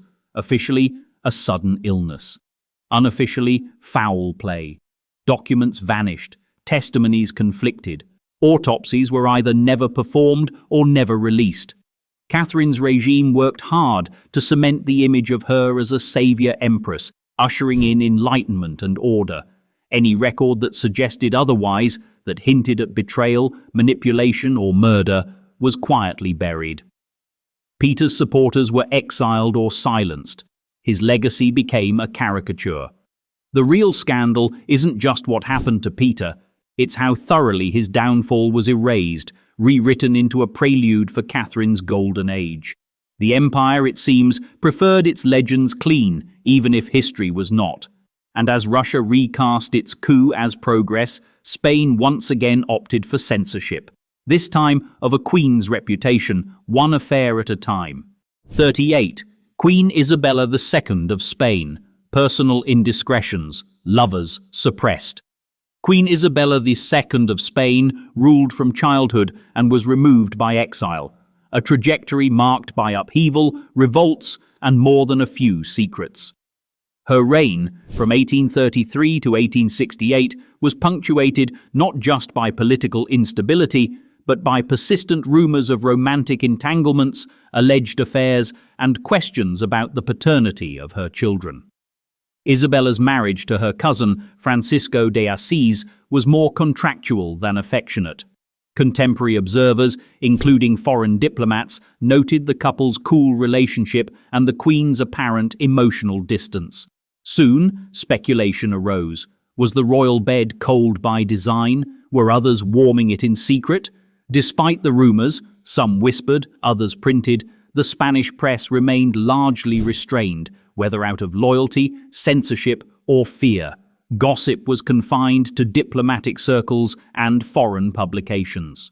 At home, the monarchy projected normalcy, presenting Isabella as a devout ruler and mother. After her overthrow in 1868, more candid assessments began to surface.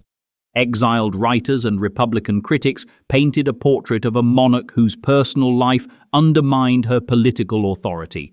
Still, official Spanish histories remained vague. Names were avoided, accusations were couched in euphemism. The full truth, whatever it was, never made it past the palace walls. In the end, Isabella's reputation was managed through omission, not denial. Her story wasn't rewritten. It was merely left incomplete. But while Spain covered up its queen's private life, Norway's royal family faced a quieter challenge, preserving dignity while quietly smoothing over their own indiscretions. 39. King Olav V, Harald V, Norway. Concealed affairs or scandals? Norway's monarchy has always prided itself on discretion. Less ostentatious than their European counterparts, the Norwegian royals operate under a code of modern simplicity and quiet dignity. But simplicity, as it turns out, can still harbour secrets. Though rarely discussed publicly, whispers have long surrounded the personal lives of King Olav V and his son Harald V. These rumours range from discreet affairs to unacknowledged relationships, often discussed in Scandinavian social circles but never confirmed by any official source. Norwegian media, bound by a blend of legal privacy protections and cultural restraint, rarely publish speculative content about the royals. This quiet pact has created a peculiar situation. The monarchy remains popular largely because it has never been forced to explain itself. Any potential scandals are met with silence, not spin. Stories disappear from circulation. Journalists politely look away. And the palace issues no comment, because commenting would acknowledge there was something to conceal in the first place. Whether the rumours have basis or not is beside the point. The system ensures they never rise above a whisper. In Norway, discretion isn't just practiced, it's perfected. But while Norway uses silence to avoid scandal, other monarchies developed even more complex strategies, like rewriting abdications, erasing family deals, and pretending that leaving the throne was always part of the plan. 40. The secret abdication negotiations. various monarchies, e.g., abdications under pressure. Abdication is rarely spontaneous. It's often portrayed as a noble act, a monarch stepping aside for the good of the realm, the health of the state, or the demands of history. But in reality, many abdications are less about self-sacrifice and more about quiet deals made in darkened rooms with lawyers, ministers, and carefully redacted agreements. Whether it's King Edward VIII of Britain, King Juan Carlos of Spain, or lesser-known rulers across Europe and beyond, these transitions often involved behind-the-scenes bargaining, immunity from prosecution, financial guarantees, preservation of titles, and, above all, discretion. The deals are not recorded in the public record. They're buried in private correspondence, legal loopholes, and verbal promises between the Crown and the government. In some cases, abdication is presented as voluntary when it is anything but a forced exit repackaged as a dignified retreat. Even in democratic countries, the press is often complicit. Coverage is softened, public opinion massaged, and the transition choreographed to look smooth. What's missing is the paperwork, and that's intentional. Because the real scandal isn't just that kings step down, it's that when they do, they take their secrets and their settlements with them. And in Denmark, where royal reputations are usually ironclad, even family disputes and illegitimate heirs have been gently swept aside by a long tradition of royal diplomacy and selective forgetting. 41. King Christian XIX, Prince Hans of Denmark, concealed family disputes. King Christian XIX of Denmark was known as the father-in-law of Europe, a monarch whose descendants occupied thrones across the continent. But his own family, far from being the picture of dynastic harmony, had its share of disputes, tensions, and whispered scandals. One of the more obscure royal enigmas involves Prince Hans, Christian IX's younger brother. Records of Hans's personal life are scarce, but stories persist of a long-standing family rift, possibly involving money, illegitimate children, or disputed titles. Whatever the issue, it was kept off the books. In Denmark, royal conflict rarely goes public. Issues are handled internally, quietly, professionally, and with just enough distance to make them disappear. Press coverage from the era was limited, and modern Danish historians often treat such matters as peripheral if they're mentioned at all. The palace has always maintained a policy of minimal disclosure. When personal matters threaten to become public, files go missing, interviews are declined, and time does the rest. And so the disagreements, whether over inheritance, titles, or lineage, were never fully recorded, never openly discussed. Only the absence remains, along with a few suspicious silences in otherwise tidy royal histories. But in Prussia, one king's personal life couldn't be erased so easily, because his reputation, even centuries later, still challenges the line between leadership and self, and what a king was allowed to be. 42. King Frederick the Great's sexuality and private life. Prussia, Germany, 18th century. Frederick the Great was a military genius, an enlightened monarch, and a prolific philosopher-king. But his personal life, particularly his sexuality, has remained one of the more carefully tiptoed topics in European royal history. Never close to his wife, whom he reportedly avoided almost entirely, Frederick instead surrounded himself with male companions, kept a notably intimate circle, and filled his correspondence with language that suggested more than simple camaraderie. One friend in particular, Hans Hermann von Katter, became the center of scandal in Frederick's youth. When their relationship raised concerns, Frederick's father, the intensely conservative King Frederick William I, had Katter executed in front of the young prince. Later, as king, Frederick maintained a public image of strict discipline, but behind the scenes, his personal life was deliberately shielded, letters were edited, memoirs were censored, The possibility of romantic relationships with men was neither confirmed nor directly denied, just carefully unspoken. Modern historians are divided. Some argue for a nuanced reading of the evidence. Others call the suppression a deliberate erasure of truth.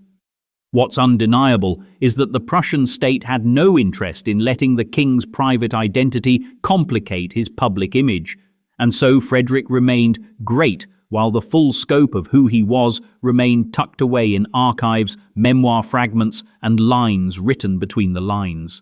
43. Hidden marriages, morganatic marriages in European dynasties.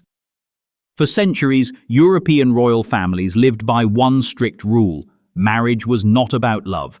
It was about lineage. A royal could fall in love with anyone, but marrying below one's station was another matter entirely. And so, the concept of morganatic marriage emerged. Legal unions in which the spouse and any children were denied dynastic rights. The love could be real. The legacy, erased. These marriages were often hidden, minimized, or denied outright. Archdukes, princes, and even kings would quietly marry commoners or women of lower nobility, but the official record would either omit the union or file it under polite euphemism. Some spouses were given honorary titles, but not treated as equals. Their children grew up in a strange half-world, royal blood without royal recognition. In some cases, even their names were altered in the family register. The Habsburgs, the Romanovs, the German principalities, all engaged in this delicate charade. The purpose was control, allowing monarchs to follow their hearts so long as the dynasty's bloodline remained intact, undiluted, and politically presentable. And when these relationships became inconvenient, they were papered over, quietly annulled, or sealed behind unspoken agreements. It was monarchy's most paradoxical game, acknowledging love while pretending it didn't count. And if marriage could be rewritten in the footnotes, then Versailles was where truth went to be dressed up, powdered over, and hidden behind curtains of performance and perfume. 44. The Versailles sexual scandals and court intrigues.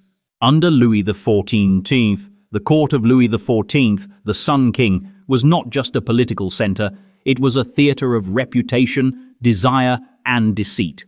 Versailles glittered with controlled chaos, hundreds of nobles jockeying for power, gossip, and favor. But beneath the powdered wigs and gold paneling was a palace crawling with secrets, affairs, rivalries, clandestine relationships, and coded scandals the public never saw. Louis himself had numerous mistresses, some official, others kept out of view. His relationships with Madame de Montespan and others were openly acknowledged, but the true scale of courtly entanglement went far deeper. Secret liaisons occurred in hidden corridors, back chambers, and garden alcoves. Illegitimate children were born, and in many cases discreetly legitimized when it suited the crown. Rumors of same-sex relationships, illicit pregnancies, and whispered blackmail circulated constantly. Yet the palace machine was designed to absorb and neutralize scandal. When the affair of the poisons broke, implicating many nobles in dark dealings, Louis moved swiftly to suppress the most dangerous rumors, sealing testimonies and quietly ending inquiries that reached too close to his inner circle. Court historians were instructed to clean the record. Gossip was left to letters and memoirs, which conveniently survived long after the official archives had been edited. Versailles was not a sanctuary, it was a labyrinth. And the true art of Louis XIV's reign wasn't just centralizing power, it was making sure that power looked divine, even while it lived like everyone else. And behind those golden gates, another kind of secret lingered, not about who the royals loved, but about whether they were royals at all. 45. The secret origin, parentage controversies in many monarchs. Every royal house rests on one assumption: the heir is legitimate. That assumption, when questioned, threatens everything: succession, politics, public trust. So when doubts arise about a monarch's true parentage, the response is often swift, silent, and suffocating. Throughout history, whispers have followed certain heirs. Rumors of swapped infants, extramarital paternity, or cover-ups involving stillbirths replaced with convenient substitutes. In some cases, suspicious gaps in birth records or conflicting eyewitness accounts fuel speculation. In others, portraits are altered, diaries redacted, midwives silenced. France had whispers about Louis XVII. Russia had rumors about the Romanov children.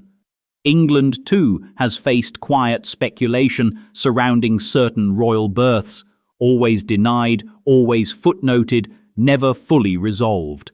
In monarchies where bloodline defines legitimacy, proving that a crown was inherited under false pretenses is more than a scandal. It's a constitutional crisis.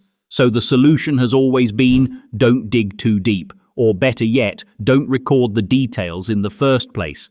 A prince's resemblance, a queen's timeline, a child born too soon or too late. These are mysteries left to historians, not courts. Because sometimes the crown isn't just inherited, it's protected at all costs. 46. King Constantine II, Greece. 20th century scandals. King Constantine II of Greece ascended the throne in 1964, young, athletic, and idealistic. But within a few turbulent years, his reign had unraveled.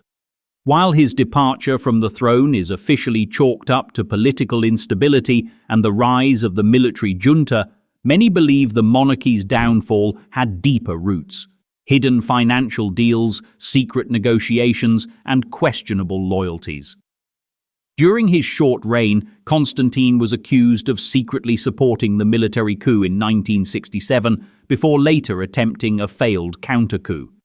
The regime that followed treated him more like a liability than a monarch in exile. When he fled to Rome, it was the beginning of a long silence, both on his part and from the state. Later investigations and journalistic efforts hinted at undisclosed offshore assets, mysterious royal expenditures, and under-the-table agreements that helped facilitate his exit, including deals tied to the preservation of royal property and state compensation. But most records, if they exist, remain sealed or fragmented. Even after the monarchy was formally abolished by referendum in 1974, Constantine fought legal battles over property and titles, battles that shed only partial light on the complex financial and political ties still lingering between him and the Greek state. The official narrative stayed clean. The unofficial one remains murky, hidden behind decades of half-truths and diplomatic discretion. And while Constantine's secrets involved disappearing crowns and paperwork, another monarchy's silence centered on private romance, the kind too delicate or too complicated to reach official record. 47. King Hussein of Jordan, Hidden Romances, Secret Children. King Hussein of Jordan ruled for nearly 5 decades, navigating regional wars, internal reforms, and the delicate balancing act of Middle Eastern diplomacy. Outwardly, he was portrayed as a stable, modern monarch, a bridge between East and West. But behind the polished public image, his private life was filled with rumors the Hashemite court never addressed. Hussein was officially married 4 times, with children from those unions playing key roles in Jordan's royal future. Yet persistent reports circulated about additional romantic relationships outside of these marriages, and possible unacknowledged children born from them. These stories, largely absent from official biographies, came from foreign journalists, diplomatic cables, and occasional leaks from palace insiders. The royal court maintained total silence, as did the Jordanian press, which operates under strict limitations when it comes to reporting on the monarchy. The state's strategy was simple: don't comment, don't deny, don't engage. The speculation rarely made it past whispers, not because the stories lacked detail, but because Jordanian society is built on respect for the monarchy, and the unspoken agreement that some questions are never asked.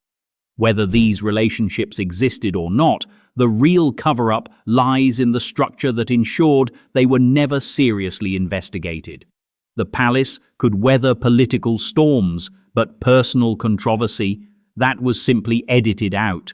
And where Jordan buried its secrets under loyalty and censorship, Iran used dynastic grandeur and buried archives to hide something far more enduring: a legacy of corruption, addictions, and conveniently forgotten deals. 48. Qajar, Pahlavi dynasty, Iran. Hidden corruption, opium profits, mistresses. Iran's royal dynasties, from the opulent Qajars to the modernizing Pahlavis, were no strangers to scandal. But few monarchies so thoroughly scrubbed their reputations with such intensity, especially when it came to hidden wealth, personal indulgence, and quiet betrayals. The Qajars, who ruled into the early 20th century, built vast personal fortunes during an era of foreign influence and internal decay. Behind their royal decrees were lucrative arrangements with British and Russian interests, often involving opium. While publicly opposing the trade, the Qajar elite were accused of quietly profiting from it, with vast sums stashed in private coffers. The records? Rare, edited, or lost. When the Pahlavi dynasty took over in 1925, the pattern didn't vanish. It evolved. Reza Shah, and later Mohammad Reza Shah, preached reform and nationalism, but both faced recurring allegations of hidden wealth, offshore accounts, and illicit dealings with Western powers. Personal relationships, mistresses, secret marriages, were shielded from the press by palace control and authoritarian oversight. By the time of the 1979 revolution, the Shah's opponents accused him of everything from massive embezzlement to personal vice. While some claims were exaggerated, others were eerily plausible. After the monarchy fell, the new regime exposed partial files, conveniently curated to justify their narrative, while others were destroyed or locked away. The monarchy's wealth didn't vanish, it moved into exiled accounts, European properties, and forgotten trusts. And the truth about how it got there? Still untold, still protected by what monarchies do best: selective memory. 49. Mughal emperors' private intrigues and suppressed histories. India was South Asia. The Mughal emperors of India weren't just rulers, they were builders of cities, curators of art, patrons of poets, and, less publicly, managers of secrets. Their chronicles are filled with grandeur and lineage and grandeur, and just enough edited drama to keep court historians in business. But the true heart of Mughal rule was not just on the battlefield or in the marble halls of Agra, it was in the hidden quarters of their palaces, behind the intricately carved jali screens where politics met personal vendetta. Official Mughal history is largely drawn from royal biographies like the Baburnama, Akbarnama, and Shah Jahannama, grand lyrical texts written under imperial patronage. They are full of righteous battles, enlightened governance, and the occasional awkward admission of familial tension. What they tend to omit are the deeper shadows of the harem, the succession conspiracies buried under layers of gold silk, and the complex, dangerous role of royal women whose influence often rivaled the emperors themselves. The Mughal system of succession wasn't based on primogeniture. There was no neat first son inherits all protocol.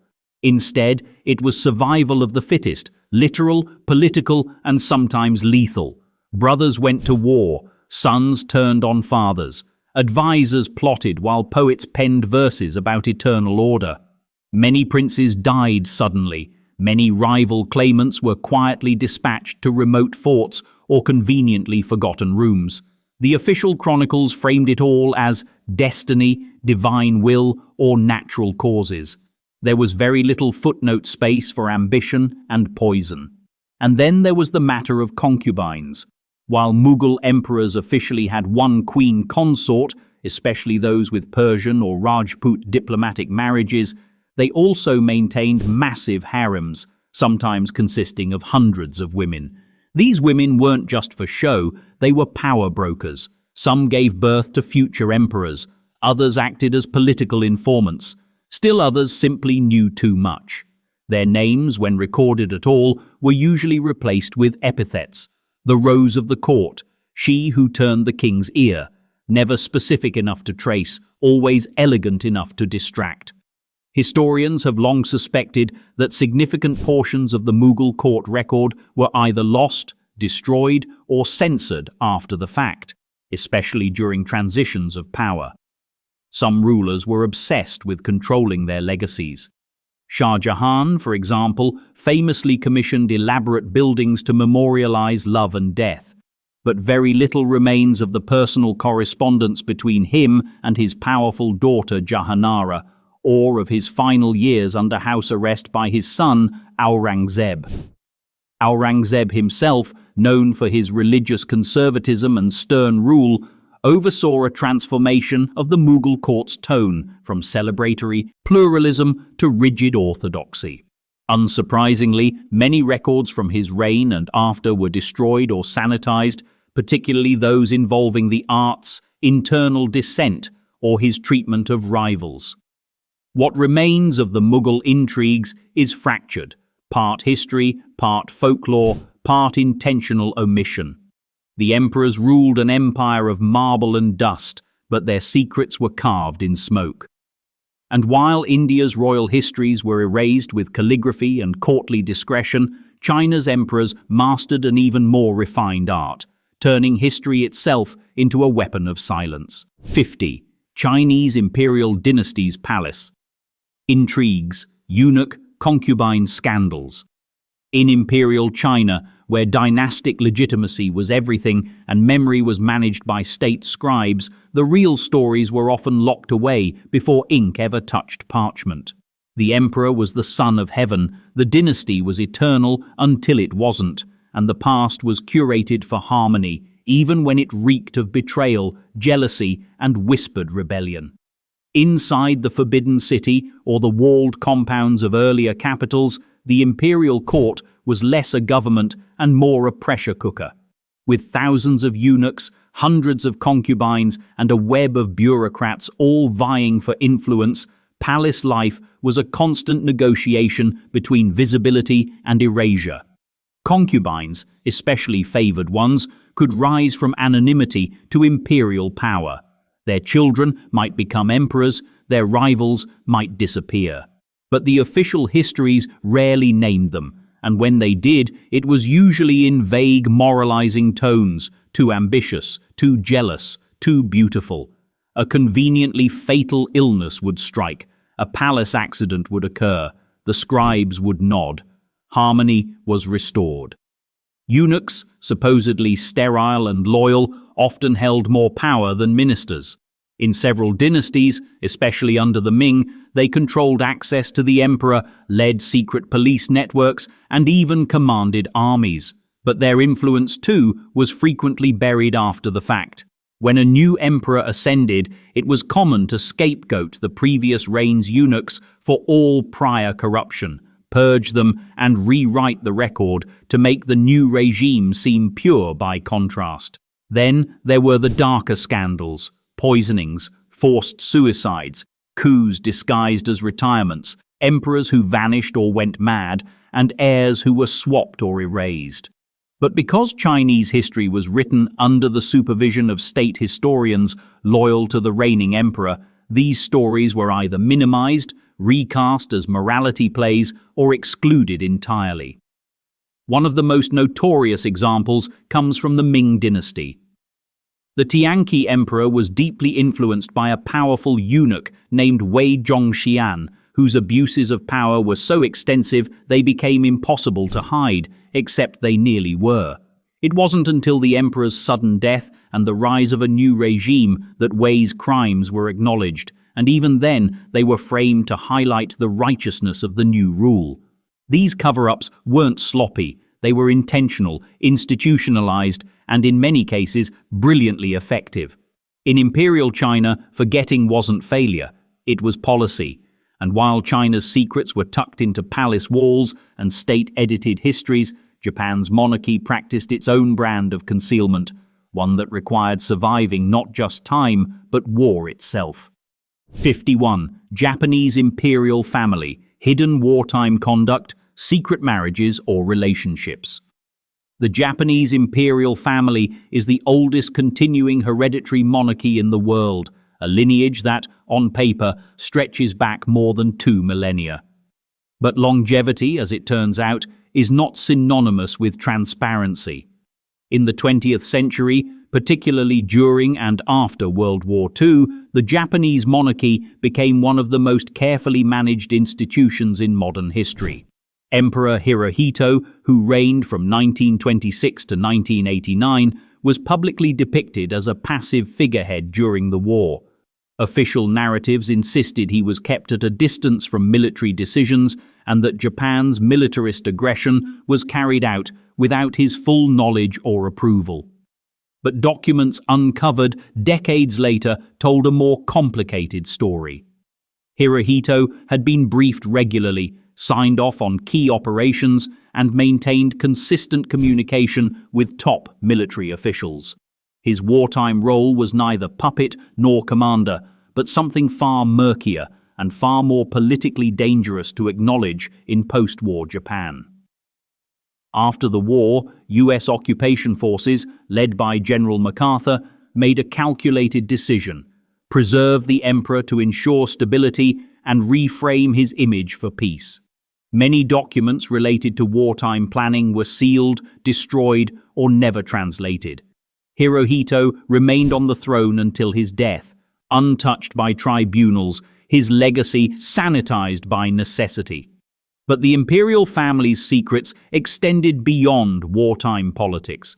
There were persistent rumors of secret relationships, hidden children, and unofficial unions, especially during the imperial transition from traditional court practices to a modern, constitutional monarchy. Concubines had once been part of the imperial household, but post-war reforms aimed to westernize the monarchy's image. Any record of unofficial partners or offspring was quietly buried in the imperial archives. The Japanese press, governed by a strong culture of self-censorship when it comes to the imperial family, never pursued these stories aggressively. To question the emperor's private life, especially in earlier decades, was considered a breach of national dignity. Today, the monarchy remains largely ceremonial, but the older ghosts haven't vanished. They're just kept out of public view, carefully protected by tradition, cultural reverence, and archival inaccessibility. Because in Japan, as in every palace from Paris to Peking, the true royal power lies not just in bloodlines, but in the ability to hide them. 52. King Leopold II of Belgium. Brutal colonial abuses. Suppressed. King Leopold II is remembered in Belgium as a builder of grand boulevards, ornate buildings, and regal gardens. Statues once cast him in heroic poses, presiding over a golden era of national expansion. But the most enduring legacy of his reign wasn't constructed in stone. It was carved in silence. Leopold's private project, the Congo Free State, was presented as a humanitarian mission, a civilizing effort in the heart of Africa. In reality, it was one of the most devastating colonial regimes in modern history, and one of the most thoroughly concealed. From 1885 to 1908, the Congo Free State was Leopold's personal possession, not an official Belgian colony. This legal distinction allowed him to run it like a private business empire. Under the pretense of abolitionism and missionary work, his regime extracted vast wealth from Congo's land, particularly through rubber and ivory. To meet production quotas, local populations were subjected to forced labor, brutal punishment, and systemic terror. Villages were razed, families torn apart, entire communities depopulated. And yet, for years, the Belgian public and much of Europe knew very little. Leopold oversaw a sophisticated propaganda machine. He funded philanthropic conferences, donated to churches, and planted favorable press stories. Critics were dismissed as radicals or unpatriotic. Missionaries and whistleblowers who spoke out were silenced or discredited. Documents were doctored, reports buried. Even photography, the emerging tool of truth-telling, was contested and censored when it exposed the regime's excesses. It wasn't until the early 1900s, thanks to activists like E.D. Morel and Roger Casement, that the full scale of the atrocities began to leak into public awareness. But by then, the damage had been done. Millions of lives lost or ruined, and very little official accountability. In 1908, under mounting international pressure, Leopold relinquished control of the Congo to the Belgian state. The transition was spun as reform. In practice, many of the exploitative systems continued under a new name, and Leopold's personal wealth remained untouched. After his death, the Belgian government gained control of his archives and had the opportunity to tell the truth. Instead, they continued the cover-up. Schoolbooks remained vague. Public discourse avoided the topic. Even today, the debate over his statues and memorials reveals how successful the original campaign of silence was. Because this wasn't just a royal scandal, it was a national amnesia, a carefully maintained forgetting, orchestrated by a king who understood the power of erasure.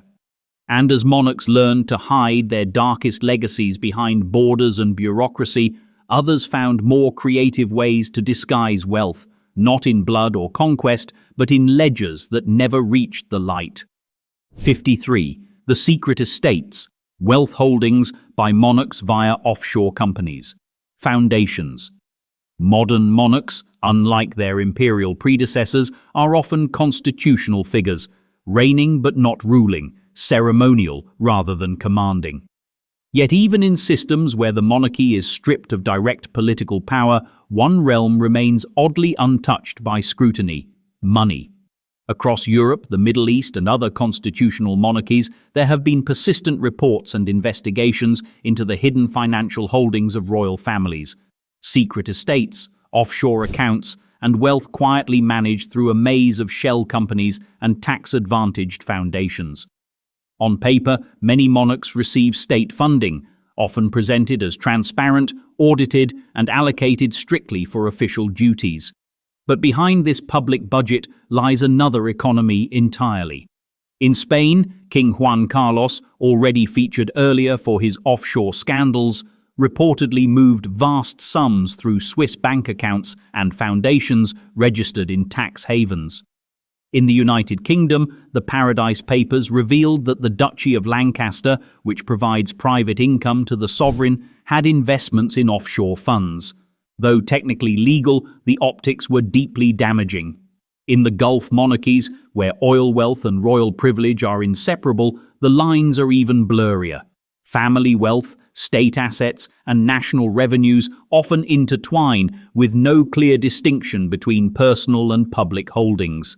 Attempts to track this money frequently hit a wall of legal secrecy, diplomatic immunity, or simply national security.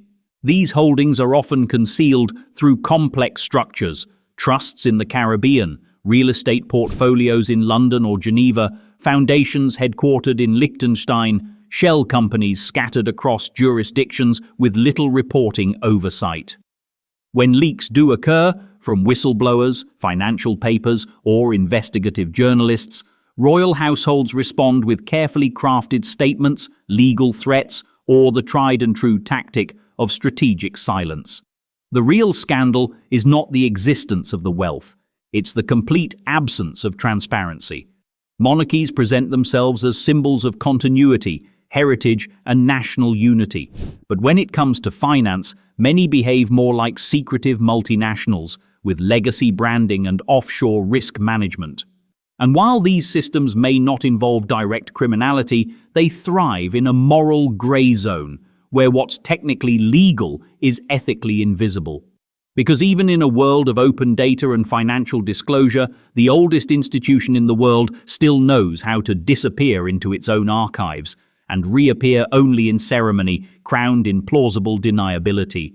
And with that, we conclude our descent through 53 of the worst and most quietly erased royal cover-ups in history. But make no mistake, these stories don't end here. They simply trail off, unresolved, lingering like the last page of a burned book, still warm, still smouldering, and still unread.